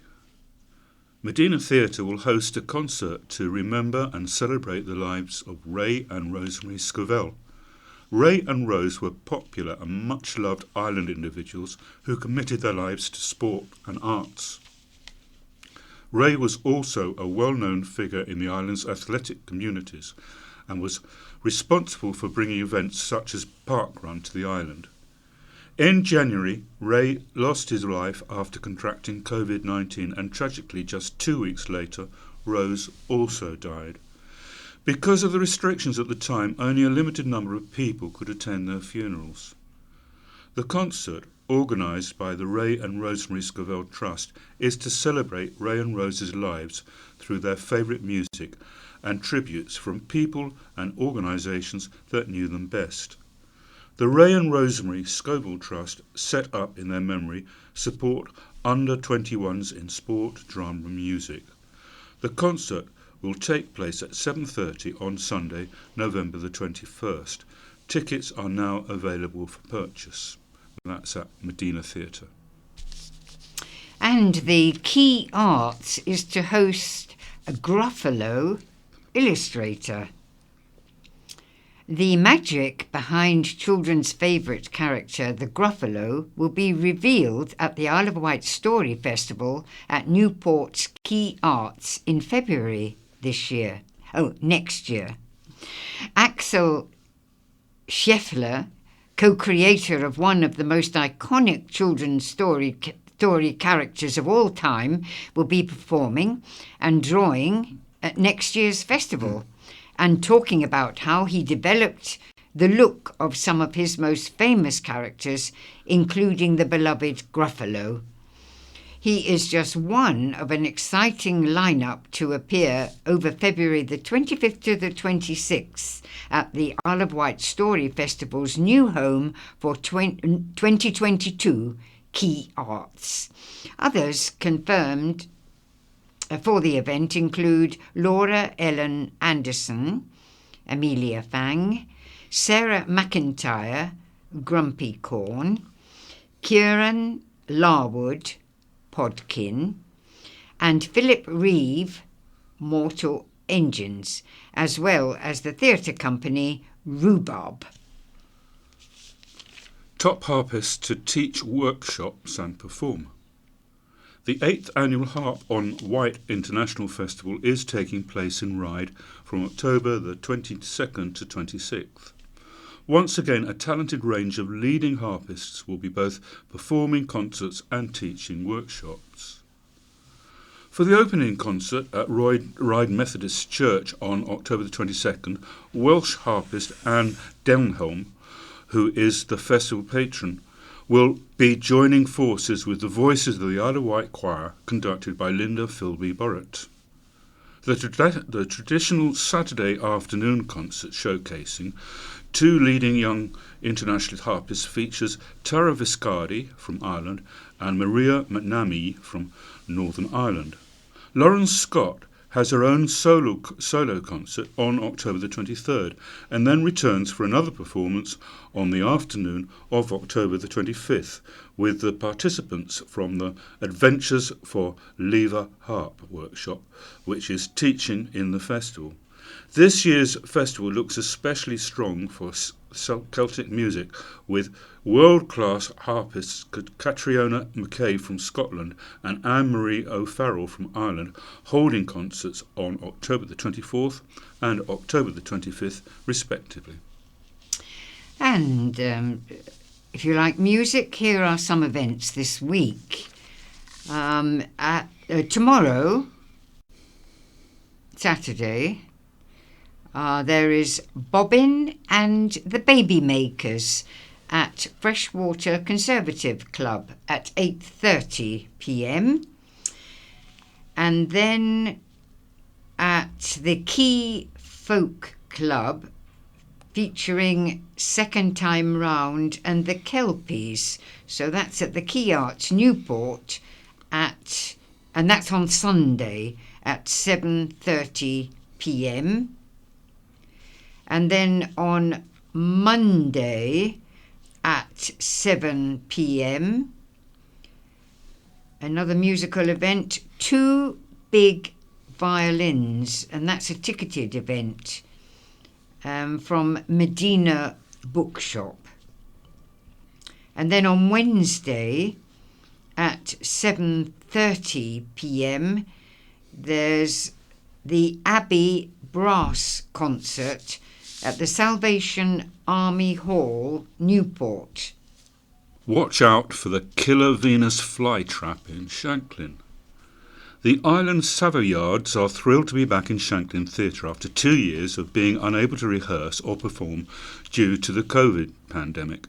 As with so many theatre societies, the last 18 months have seen shows cancelled, lost revenues and hard-working members unable to take part in the thing they love the most, the theatre. In March 2020, the Island Savoyards were just 2 weeks away from staging Kips, Half a Sixpence, which had to be cancelled in the final stages of rehearsals. Throughout the pandemic, the Society has kept its members entertained with online quizzes and virtual performances. 2021 marks the Island Savoyards' 50th year in the business. Whilst the Society have made the decision to postpone the big golden anniversary celebrations until 2022, they were eager to get back to the rehearsal room and on stage as soon as restrictions were allowed. From Thursday to Sunday next week, that's October the 21st to 24th, Island Savoyards are excited to be performing the deviously delicious Little Shop of Horrors at Shanklin Theatre. This iconic show has been devouring the hearts of theatregoers across the world for more than 30 years. With lyrics by Howard Ashman and music by Disney favourite Alan Menken, Little Shop of Horrors is a tongue-in-cheek comedy with an early Motown vibe and hungry carnivorous Venus flytrap that is out of this world. And tickets are on saleable. They're available now from Shanklin Theatre box office, and the number is 868000, And online, Shanklin Theatre, that's all in lowercase, .com app. Get yours. That's the end of it. Get yours now before they're gobbled up.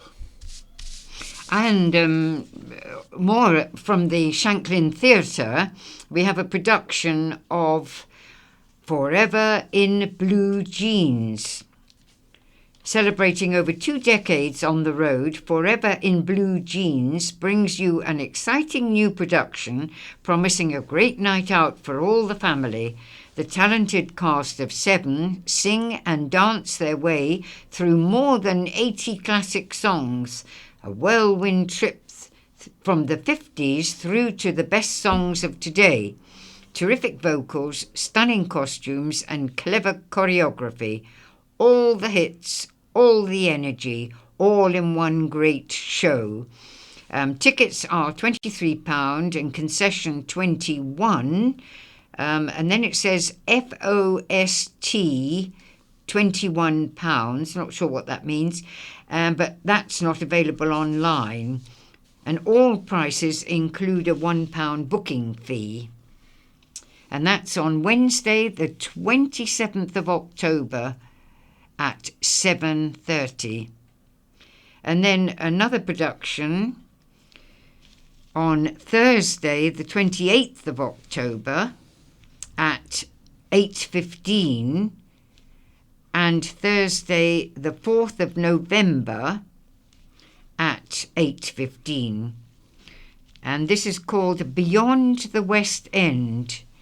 For 12 years, Spotlight Isle of Wight have produced the most entertaining musical variety show on the island.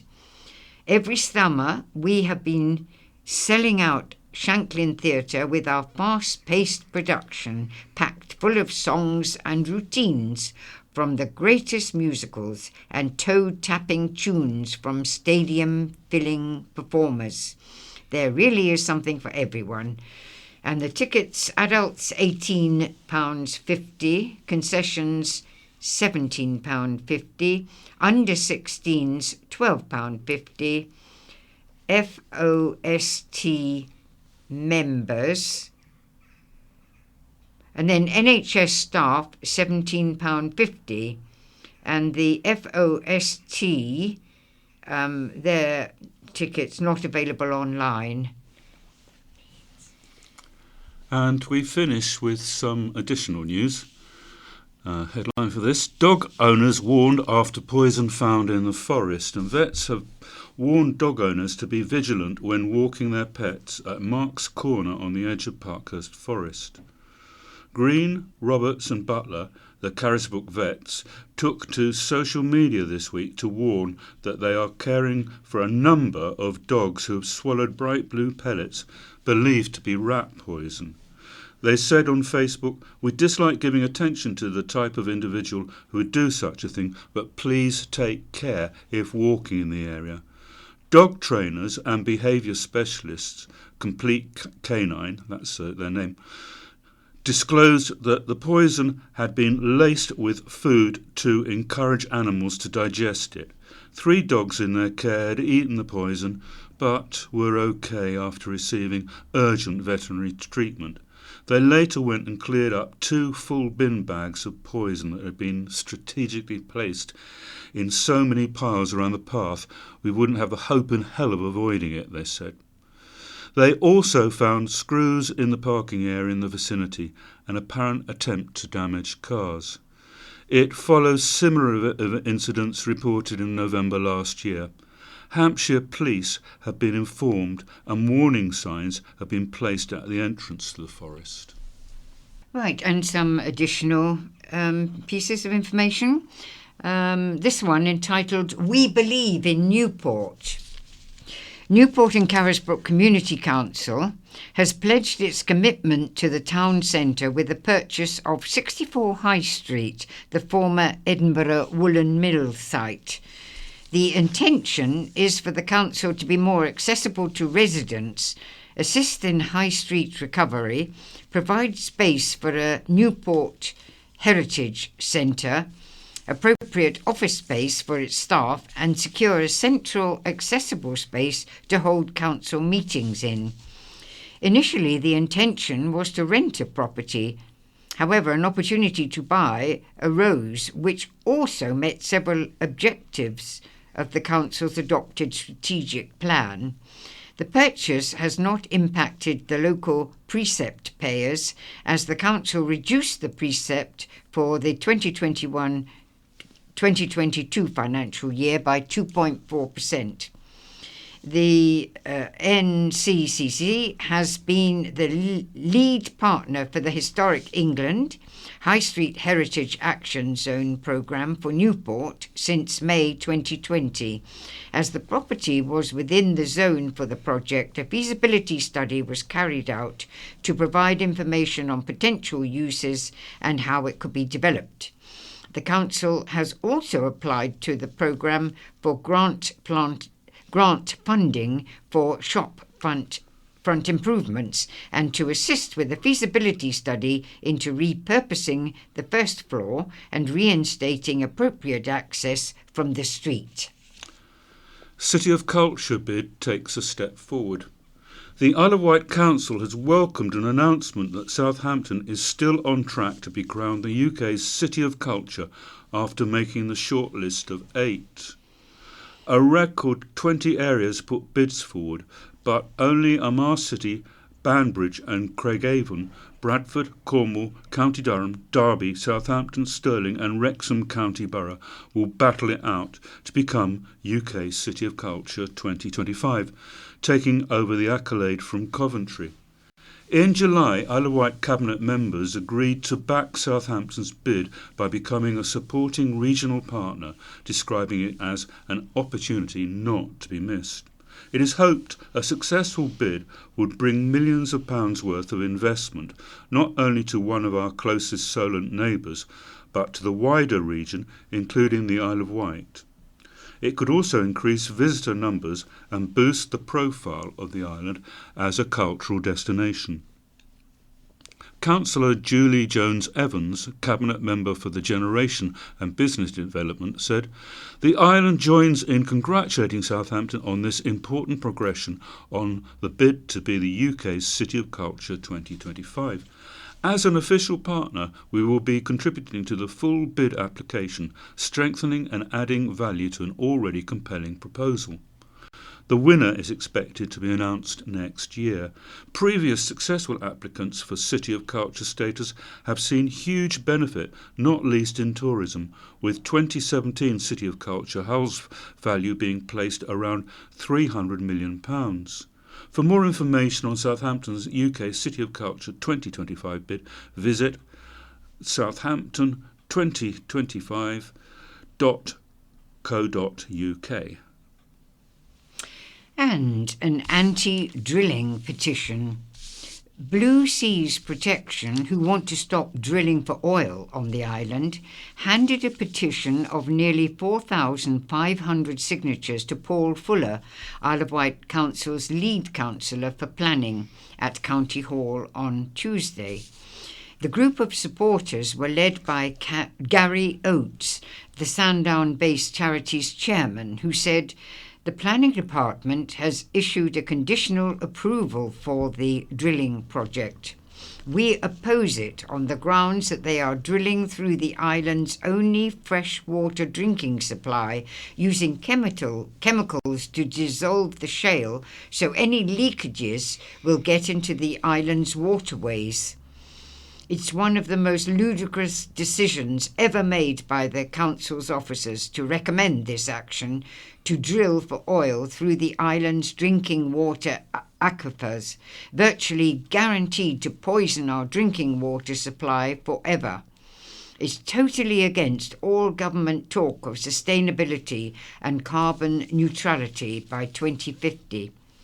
National policies seek to reduce the reliance on hydrocarbons, but council officers concluded on balance there was a need for the development.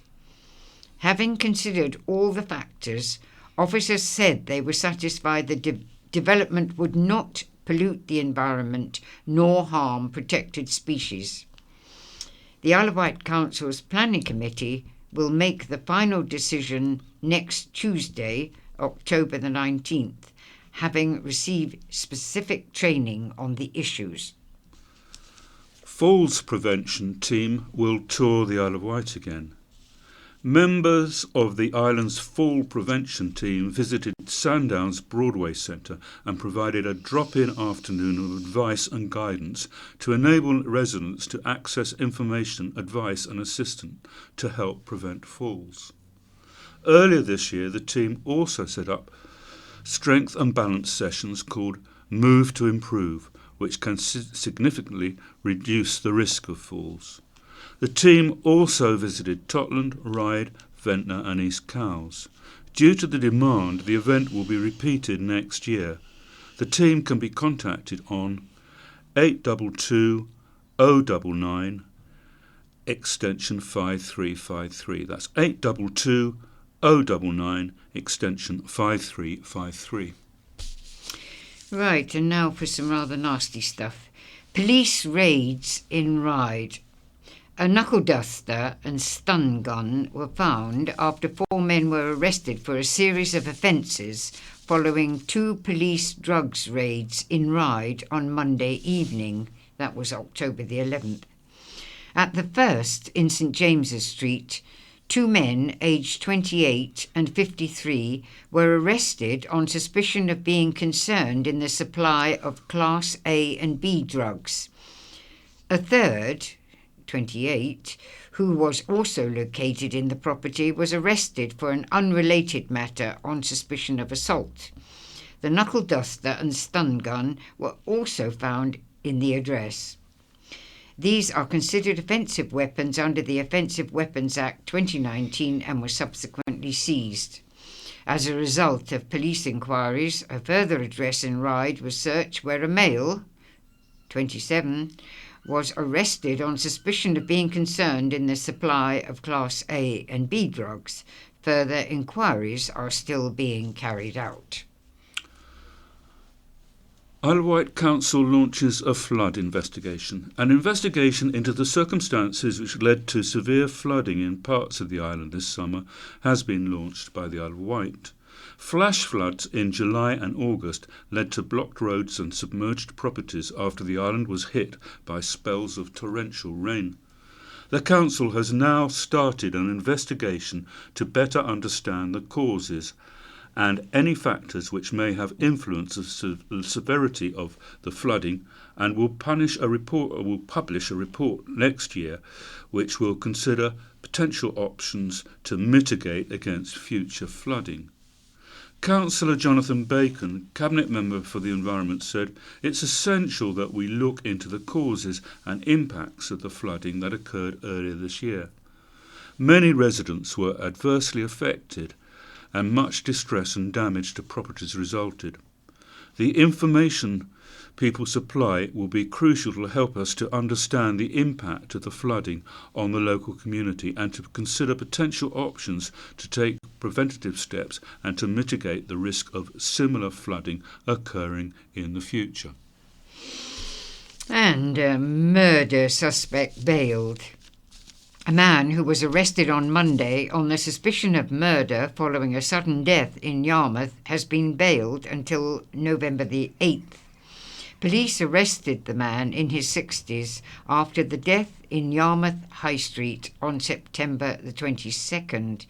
It followed concerns raised for the welfare of a woman who fell seriously ill at the address. She was taken to hospital where she subsequently died. A police spokesman said, "Following a number of inquiries, we are still trying to establish the exact circumstances of the death, but are currently treating the death as suspicious and have arrested a man who was known to the woman as part of our investigation. He has been bailed until the 8th of November while our inquiries continue." Promotion for crewman James. Cowes RNLI crewman James Luke has been promoted to lifeboat helm after a series of rigorous assessments. James joined the Cowes lifeboat as shore crew in December 2017, and his methodical and determined approach to his own boat crew and helm plan progress also allowed him to help significantly with the training of his crewmates. COVID restrictions have made it very difficult for lifeboat stations to train crew and maintain competency over the last 18 months, and James' help during this time has been appreciated by his colleagues. And Newport Football Club's Seaclose plan shown red card. Newport Football Club will now not be coming to Seaclose Park, leaving the man behind the scheme devastated. Tony Wake, club chairman and developer of the team's former home at St George's Way into Retail Park, revealed to the county press this week that Councillor Matt Price's dream of putting a new artificial pitch and stadium on the park was dead in the water.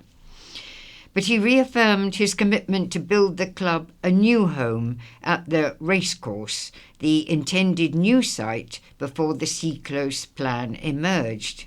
Mr Wake told the county press, "I'm disappointed it has not been possible to find a way forward with the alternative plan to relocate Newport Football Club to Seaclose.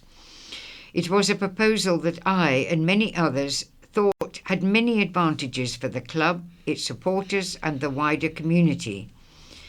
Nevertheless, we already have permission for a new ground and clubhouse at the nearby racecourse site at Whippingham.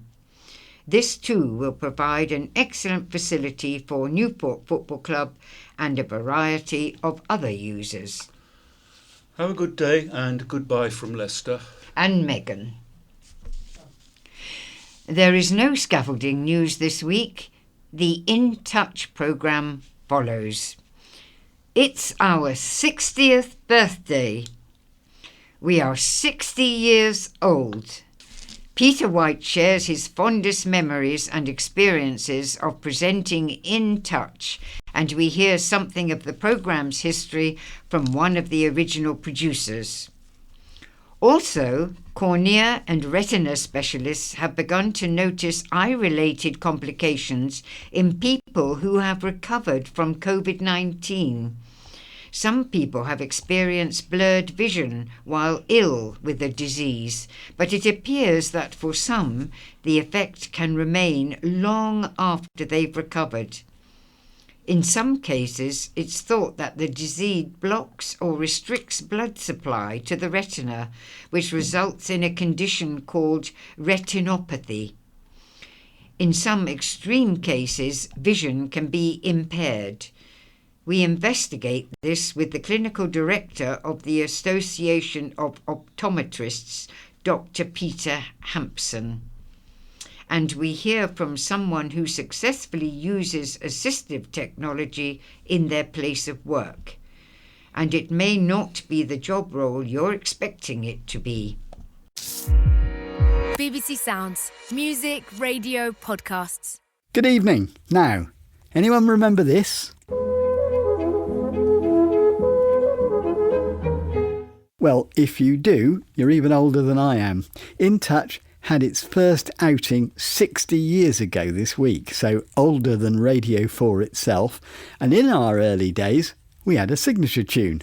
So in honour of our birthday, we thought we'd give it another spin. Music did spin in those days. We've not made a huge thing of our 60th. We're waiting for our 75th for the big party. But since our 50th, which was quite a bash, we've sadly lost Thina Heschel, the producer whose belief in the programme kept us on the air in the early days and whose conception of what the programme was for has much to do with our continuing survival. At that 50th bash, she explained to over 300 guests from amongst In Touch listeners what that conception was. I thought we should hear it again. I knew absolutely nothing about blindness, and because I had been a journalist before I became a BBC producer, I knew the thing to do if you had a new subject was to read about it. So off I went and got hold of everything I could read, and here I landed into my first controversy. The second programme I did was based on a very interesting article I read in an American journal on blindness about something called a long cane, with which people were taught to move about safely. In this country at that time, there was only the symbol cane or guide dogs, who obviously had a training programme, but nobody taught anybody what to do with a white cane. I put this out, and the very first result was a very sharp retort from the Royal National Institute of the Blind. How dare we give information about something which hadn't been tried and tested here? And I thought to myself, well, that's interesting. I wonder how different American blind people are from English ones. And nothing daunted, I went on to do another programme about something called low vision aids, which I knew as magnifiers. And I sent off one of our reporters to find out about them and the variety that there was. This went out and had 2 immediate results. Hundreds and hundreds, I do not exaggerate, letters from blind and partially sighted people all over the country thanking us for telling them about this equipment that had never been told about, and a furious fusillade from, I think, the College of Ophthalmologists, or it might have been Moorfields, about how dare we mention this, because this was not something for lay people to discuss. It would be for ophthalmologists who never referred people, because it was optometrists and not ophthalmologists who knew about it. So that was the beginning of my first lesson, that it was for us to give people the information with which they could then help themselves. And if that meant pressing the professionals, too bad. That was our job. And we've been trying to do it ever since. Thina Heschel, do stay with us. Thank you, Thina. We owe you a great deal, and hopefully you would approve of what's to come in the programme. Later, we're going to be looking at an offbeat use of technology. But first, it seems that the longer the COVID pandemic goes on, the more we're discovering about its long-term effects, which may not be spotted when medical staff are dealing with more immediate health-threatening symptoms. And optometrists and ophthalmologists are becoming concerned that there may be implications for eye health associated with what we've come to call long COVID. We're featuring this not to alarm people, but to make sure people are aware of the steps they can take to find out if there is a problem. Dr. Peter Hampson is Clinical Director of the Association of Optometrists. Peter Hampson, what is the concern about the connection between COVID and eye health? The connection at the moment is a little woolly. We're not 100% certain on what's there. The research is very much still ongoing, so we can't be certain of what COVID or long COVID may do to the eye. But we can draw some conclusions around similar disease processes that we know that occur in the eye. And we know that when there is inflammation or when blood vessels get blocked into the eye in other conditions, certain things can happen, sort of the retina being starved of oxygen, blood vessels breaking and leaking, and then that can lead to other complications. So that's the area that we're worried about, because we know that COVID can cause blood clots and it can lead to very similar conditions to those seen in diabetes and hypertension where the retina can be damaged. You say that we're not sure exactly what's going on. I mean, are there any figures yet of incidents of eye disease or damage to eyes? Not at the moment. It really is too early to say. In practice myself, I've seen a number of patients who have sort of exhibited tiredness and follow-on effects linked to the sort of general malaise that's exhibited in long COVID. But we haven't got firm figures on any damage or how long-lasting that damage may be or how severe it may be going forward yet. So what might be the symptoms? I mean, what should clinicians, as well as patients, look out for? So from a clinician's viewpoint, when they're doing an examination and they're looking into the eye, there's a chance they may see a small hemorrhage or a larger hemorrhage potentially if one of the blood vessels has been blocked. And they would pick that up on a normal examination. There's also the potential that if one of the blood vessels has stopped any supply to the eye might look normal, but they might see some visual field damage or damage to the acuity, because retinal tissue is very similar to brain tissue in a large regard. And if it's starved of oxygen for a period of time, it can cease to work properly. And again, that would be picked up by things such as visual field tests or an inability for the patient to read well on the letter chart. From a patient perspective, It's really looking for things such as an inability to see as well as they could. That sounds very obvious, but just that they can't read or can't see the detail that they could once see, or potentially that they've got little blind spots in their vision if an area of the retina has been damaged.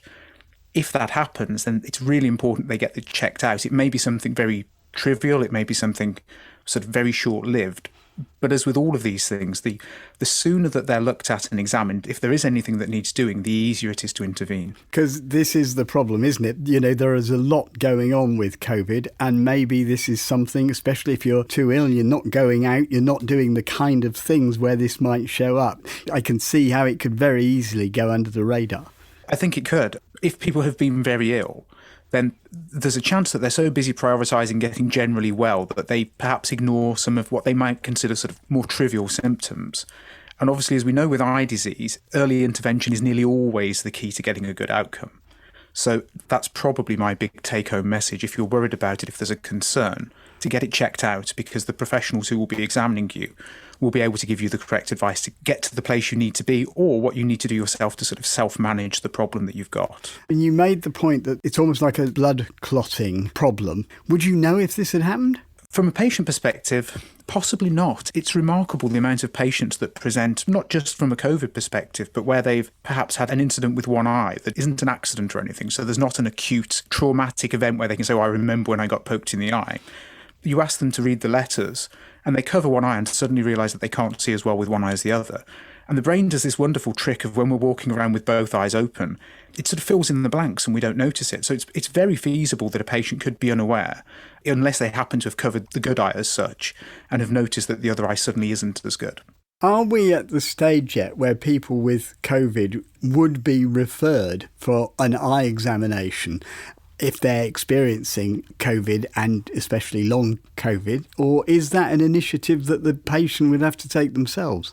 I'm afraid it falls on the patient at the moment. I mean, there are a number of good schemes scattered around the country for what we would term sort of normally minor eye conditions or eye problems, where you can present to the practitioner, to the optometrist, and you can get examined. But it is very much a sort of self-care, self-managed, self-presentation, rather than a scheme that says, well, we know you've had this and we advise that you go and have test A, test B and test C. But there's enough concern about this for you to feel that, you know, this is something people should know about.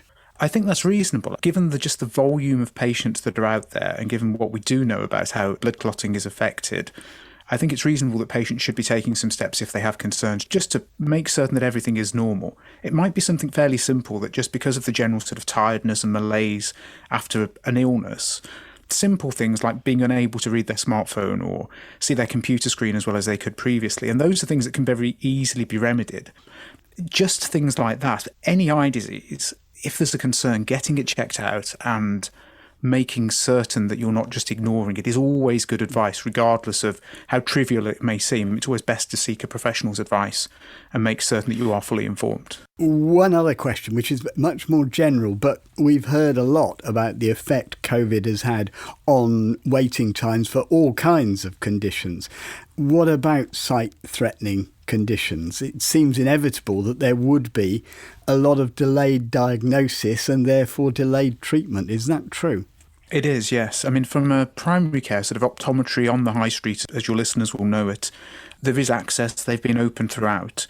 We know that there is a backlog. We know that if we look at the numbers of NHS tests that have been conducted, there was a dip, obviously, when everywhere was locked down and people weren't going about their business. And that bounced back to broadly normal levels. But over the last few months, there's still a gap. So the people that weren't seen, we're not catching those up. They're still floating around in the system and not being seen. From a secondary care perspective, so at the hospital for things such as cataracts or glaucoma follow-ups particularly, we know that there's a backlog on those because they just haven't been seen, and people that would have been seen on 6 months perhaps now have not been seen for 18 months in some cases. And that's a really significant concern because obviously most of these conditions are progressive. And if they're not being seen, there's a chance that things are getting worse and they're not getting the interventions that would ultimately save their sight. Dr. Peter Hampson, Clinical Director of the Association of Optometrists, thank you very much indeed. Now, we've had quite a response to our item last week about the problems of banking and the mixed blessings of ever-developing technology. Stephen from Southampton was one of those who pointed out a recent downside for visually impaired people. Following on from your 5th of October podcast about banks and access to money, I've come across a problem that could potentially have more far-reaching and imminent problems for VIs and potentially other disabled people. There's an increasing number of touch-screen-only card readers in use, without any tactile feedback, which means that VIs may no longer be able to verify their contactless cards or pay for items above the contactless payment limit. I tried contacting the RNIB, but after a brief exchange of emails, they seem to lose interest. Am I overreacting? Well, that's an issue a number of people have drawn to our attention. Indeed, I must say I've come across it myself, and very embarrassing it can be. And we shall be looking into this in a future programme, as we will a long and thoughtful email questioning whether technology is really going to be the boon in the workplace for blind people that we've been led to believe. But someone who is using a relatively straightforward form of technology to carry on doing his job after losing his sight is Chich Hewitt. What I'm going to be doing is I'm going to turn the Victor Reader on. It's going to read a bit of a psalm, and I'm going to say those words just slightly behind it. Send me your light, why people care. Let them lead me. Let them bring me to your holy mountain, to the place where you dwell. Then I will go to the altar of God, to a God my joy and delight, and I will praise you with a lyre, my God, my God. Chich Hewitt there using a reading machine with an earphone to enable him to read from the Bible to his congregation. Well, Chich was a kind of locum vicar in the Manchester area when his sight began to fail, and he's been telling me about what happened. As I was moving parishes, I lost my eyesight through a rare genetic disorder, but I had to learn on the hop very quickly because I was age 63 then, and I had to learn a technology that would work for me when I was no longer able to read. And when you say you did it fairly quickly, I believe that isn't an exaggeration. You were onto it pretty fast, weren't you? That's right. We went on a short holiday and I got a little recording device, a very primitive one, and realised that something like this could work and just practiced it. So I was able to do it. And how sudden was this? How quickly did this all happen to you? In 2008, I began to lose eyesight in my left eye, and it deteriorated over a couple of months. Nobody could work out what was going on. And it was only later in the year, actually beginning of the following year, in January 2009, that the other eye began to go, and that went very quickly. And then they were able to diagnose a rather rare condition, Leber's hereditary optic neuropathy, which is a genetic condition that women usually pass it on, men tend to get it. We should explain your circumstances a bit here. People will perhaps detect South African accent. Were you in the church over there before you came over here? Yes, I was. My wife and I grew up in Johannesburg, and for 10 years I was in an engineering capacity on the railways. I did an initial science degree, then went into the ministry and had most of my ministry in South Africa. And we came here in 2000 for what we thought was a couple of years, but we landed up staying. Our daughters followed, so this is where the centre of gravity is now. At any point, once you realised you got this eyesight problem, did you think you might have to stop following your vocation? It did cross my mind, but I think what was foremost in my mind was entering a new parish. They interviewed me when I could see with one eye. They're now getting me blind. I'd better make this work. And others have before me, so I thought there must be some way of doing it. There are quite a number of people who work in the church for various denominations. Did you talk to any of them? Not at that stage, no. I didn't know anyone, and we had to do our own investigation. And we stumbled across, through a library, the various avenues which opened up. And suddenly equipment became available. I was introduced to access to work. And I realised there's a wealth of material out there to help people who are losing or have lost eyesight. And in fact, I volunteer in sharing with other people some of the equipment that I use. So what else do you use? The phone which I'm using now, it's an Apple phone. The Apple technology is quite good with accessibility, and I use the zoom function because I've got limited eyesight, so I can zoom in and out.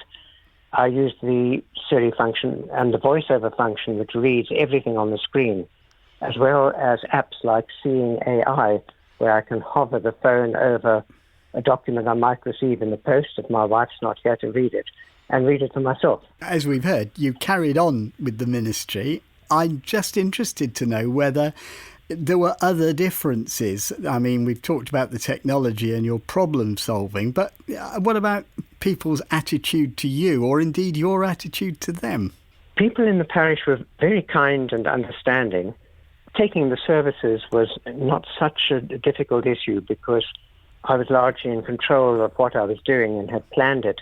The more difficult part came after a service, when you meet with people in the hall and not knowing, without any being able to see body language, whether I was intruding on a particular conversation, and really not knowing who was where. And if people don't introduce themselves to you, it was difficult for me to know who was speaking to me sometimes. I think I became much more aware, and I'd be the first to say that I should have been much more aware of disability issues before this happened. And once I had this disability of my own, I became much more sensitive. I have become much more sensitive, and I'm learning still. Just going back finally to what we heard right from the beginning, with how you use that equipment, quite a tricky thing to do, to talk literally following on from a machine. Have you had any awkward or embarrassing situations with it? Occasionally I've lost my place. This is a device which I prefer using to a laptop because you can recover very quickly. You've got bookmarking procedures and so on which help.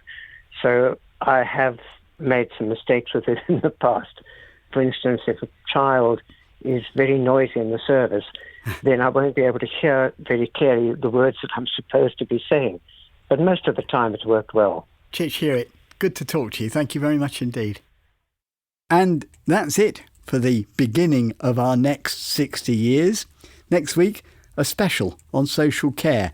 It's often described as the Cinderella service, but we'll be asking, are the services for newly visually impaired people Cinderella's cast-offs? We'll continue to welcome your comments on anything we discuss on the programme. You can email in touch at bbc.co.uk, leave voice messages on 0161 836 1338, or you can go to our website bbc.co.uk/in touch, where you can download tonight's and many previous editions of the programme. From me, Peter Wight, producer Fern Lulham, and studio managers Sue Stone Street and Owain Williams. Goodbye.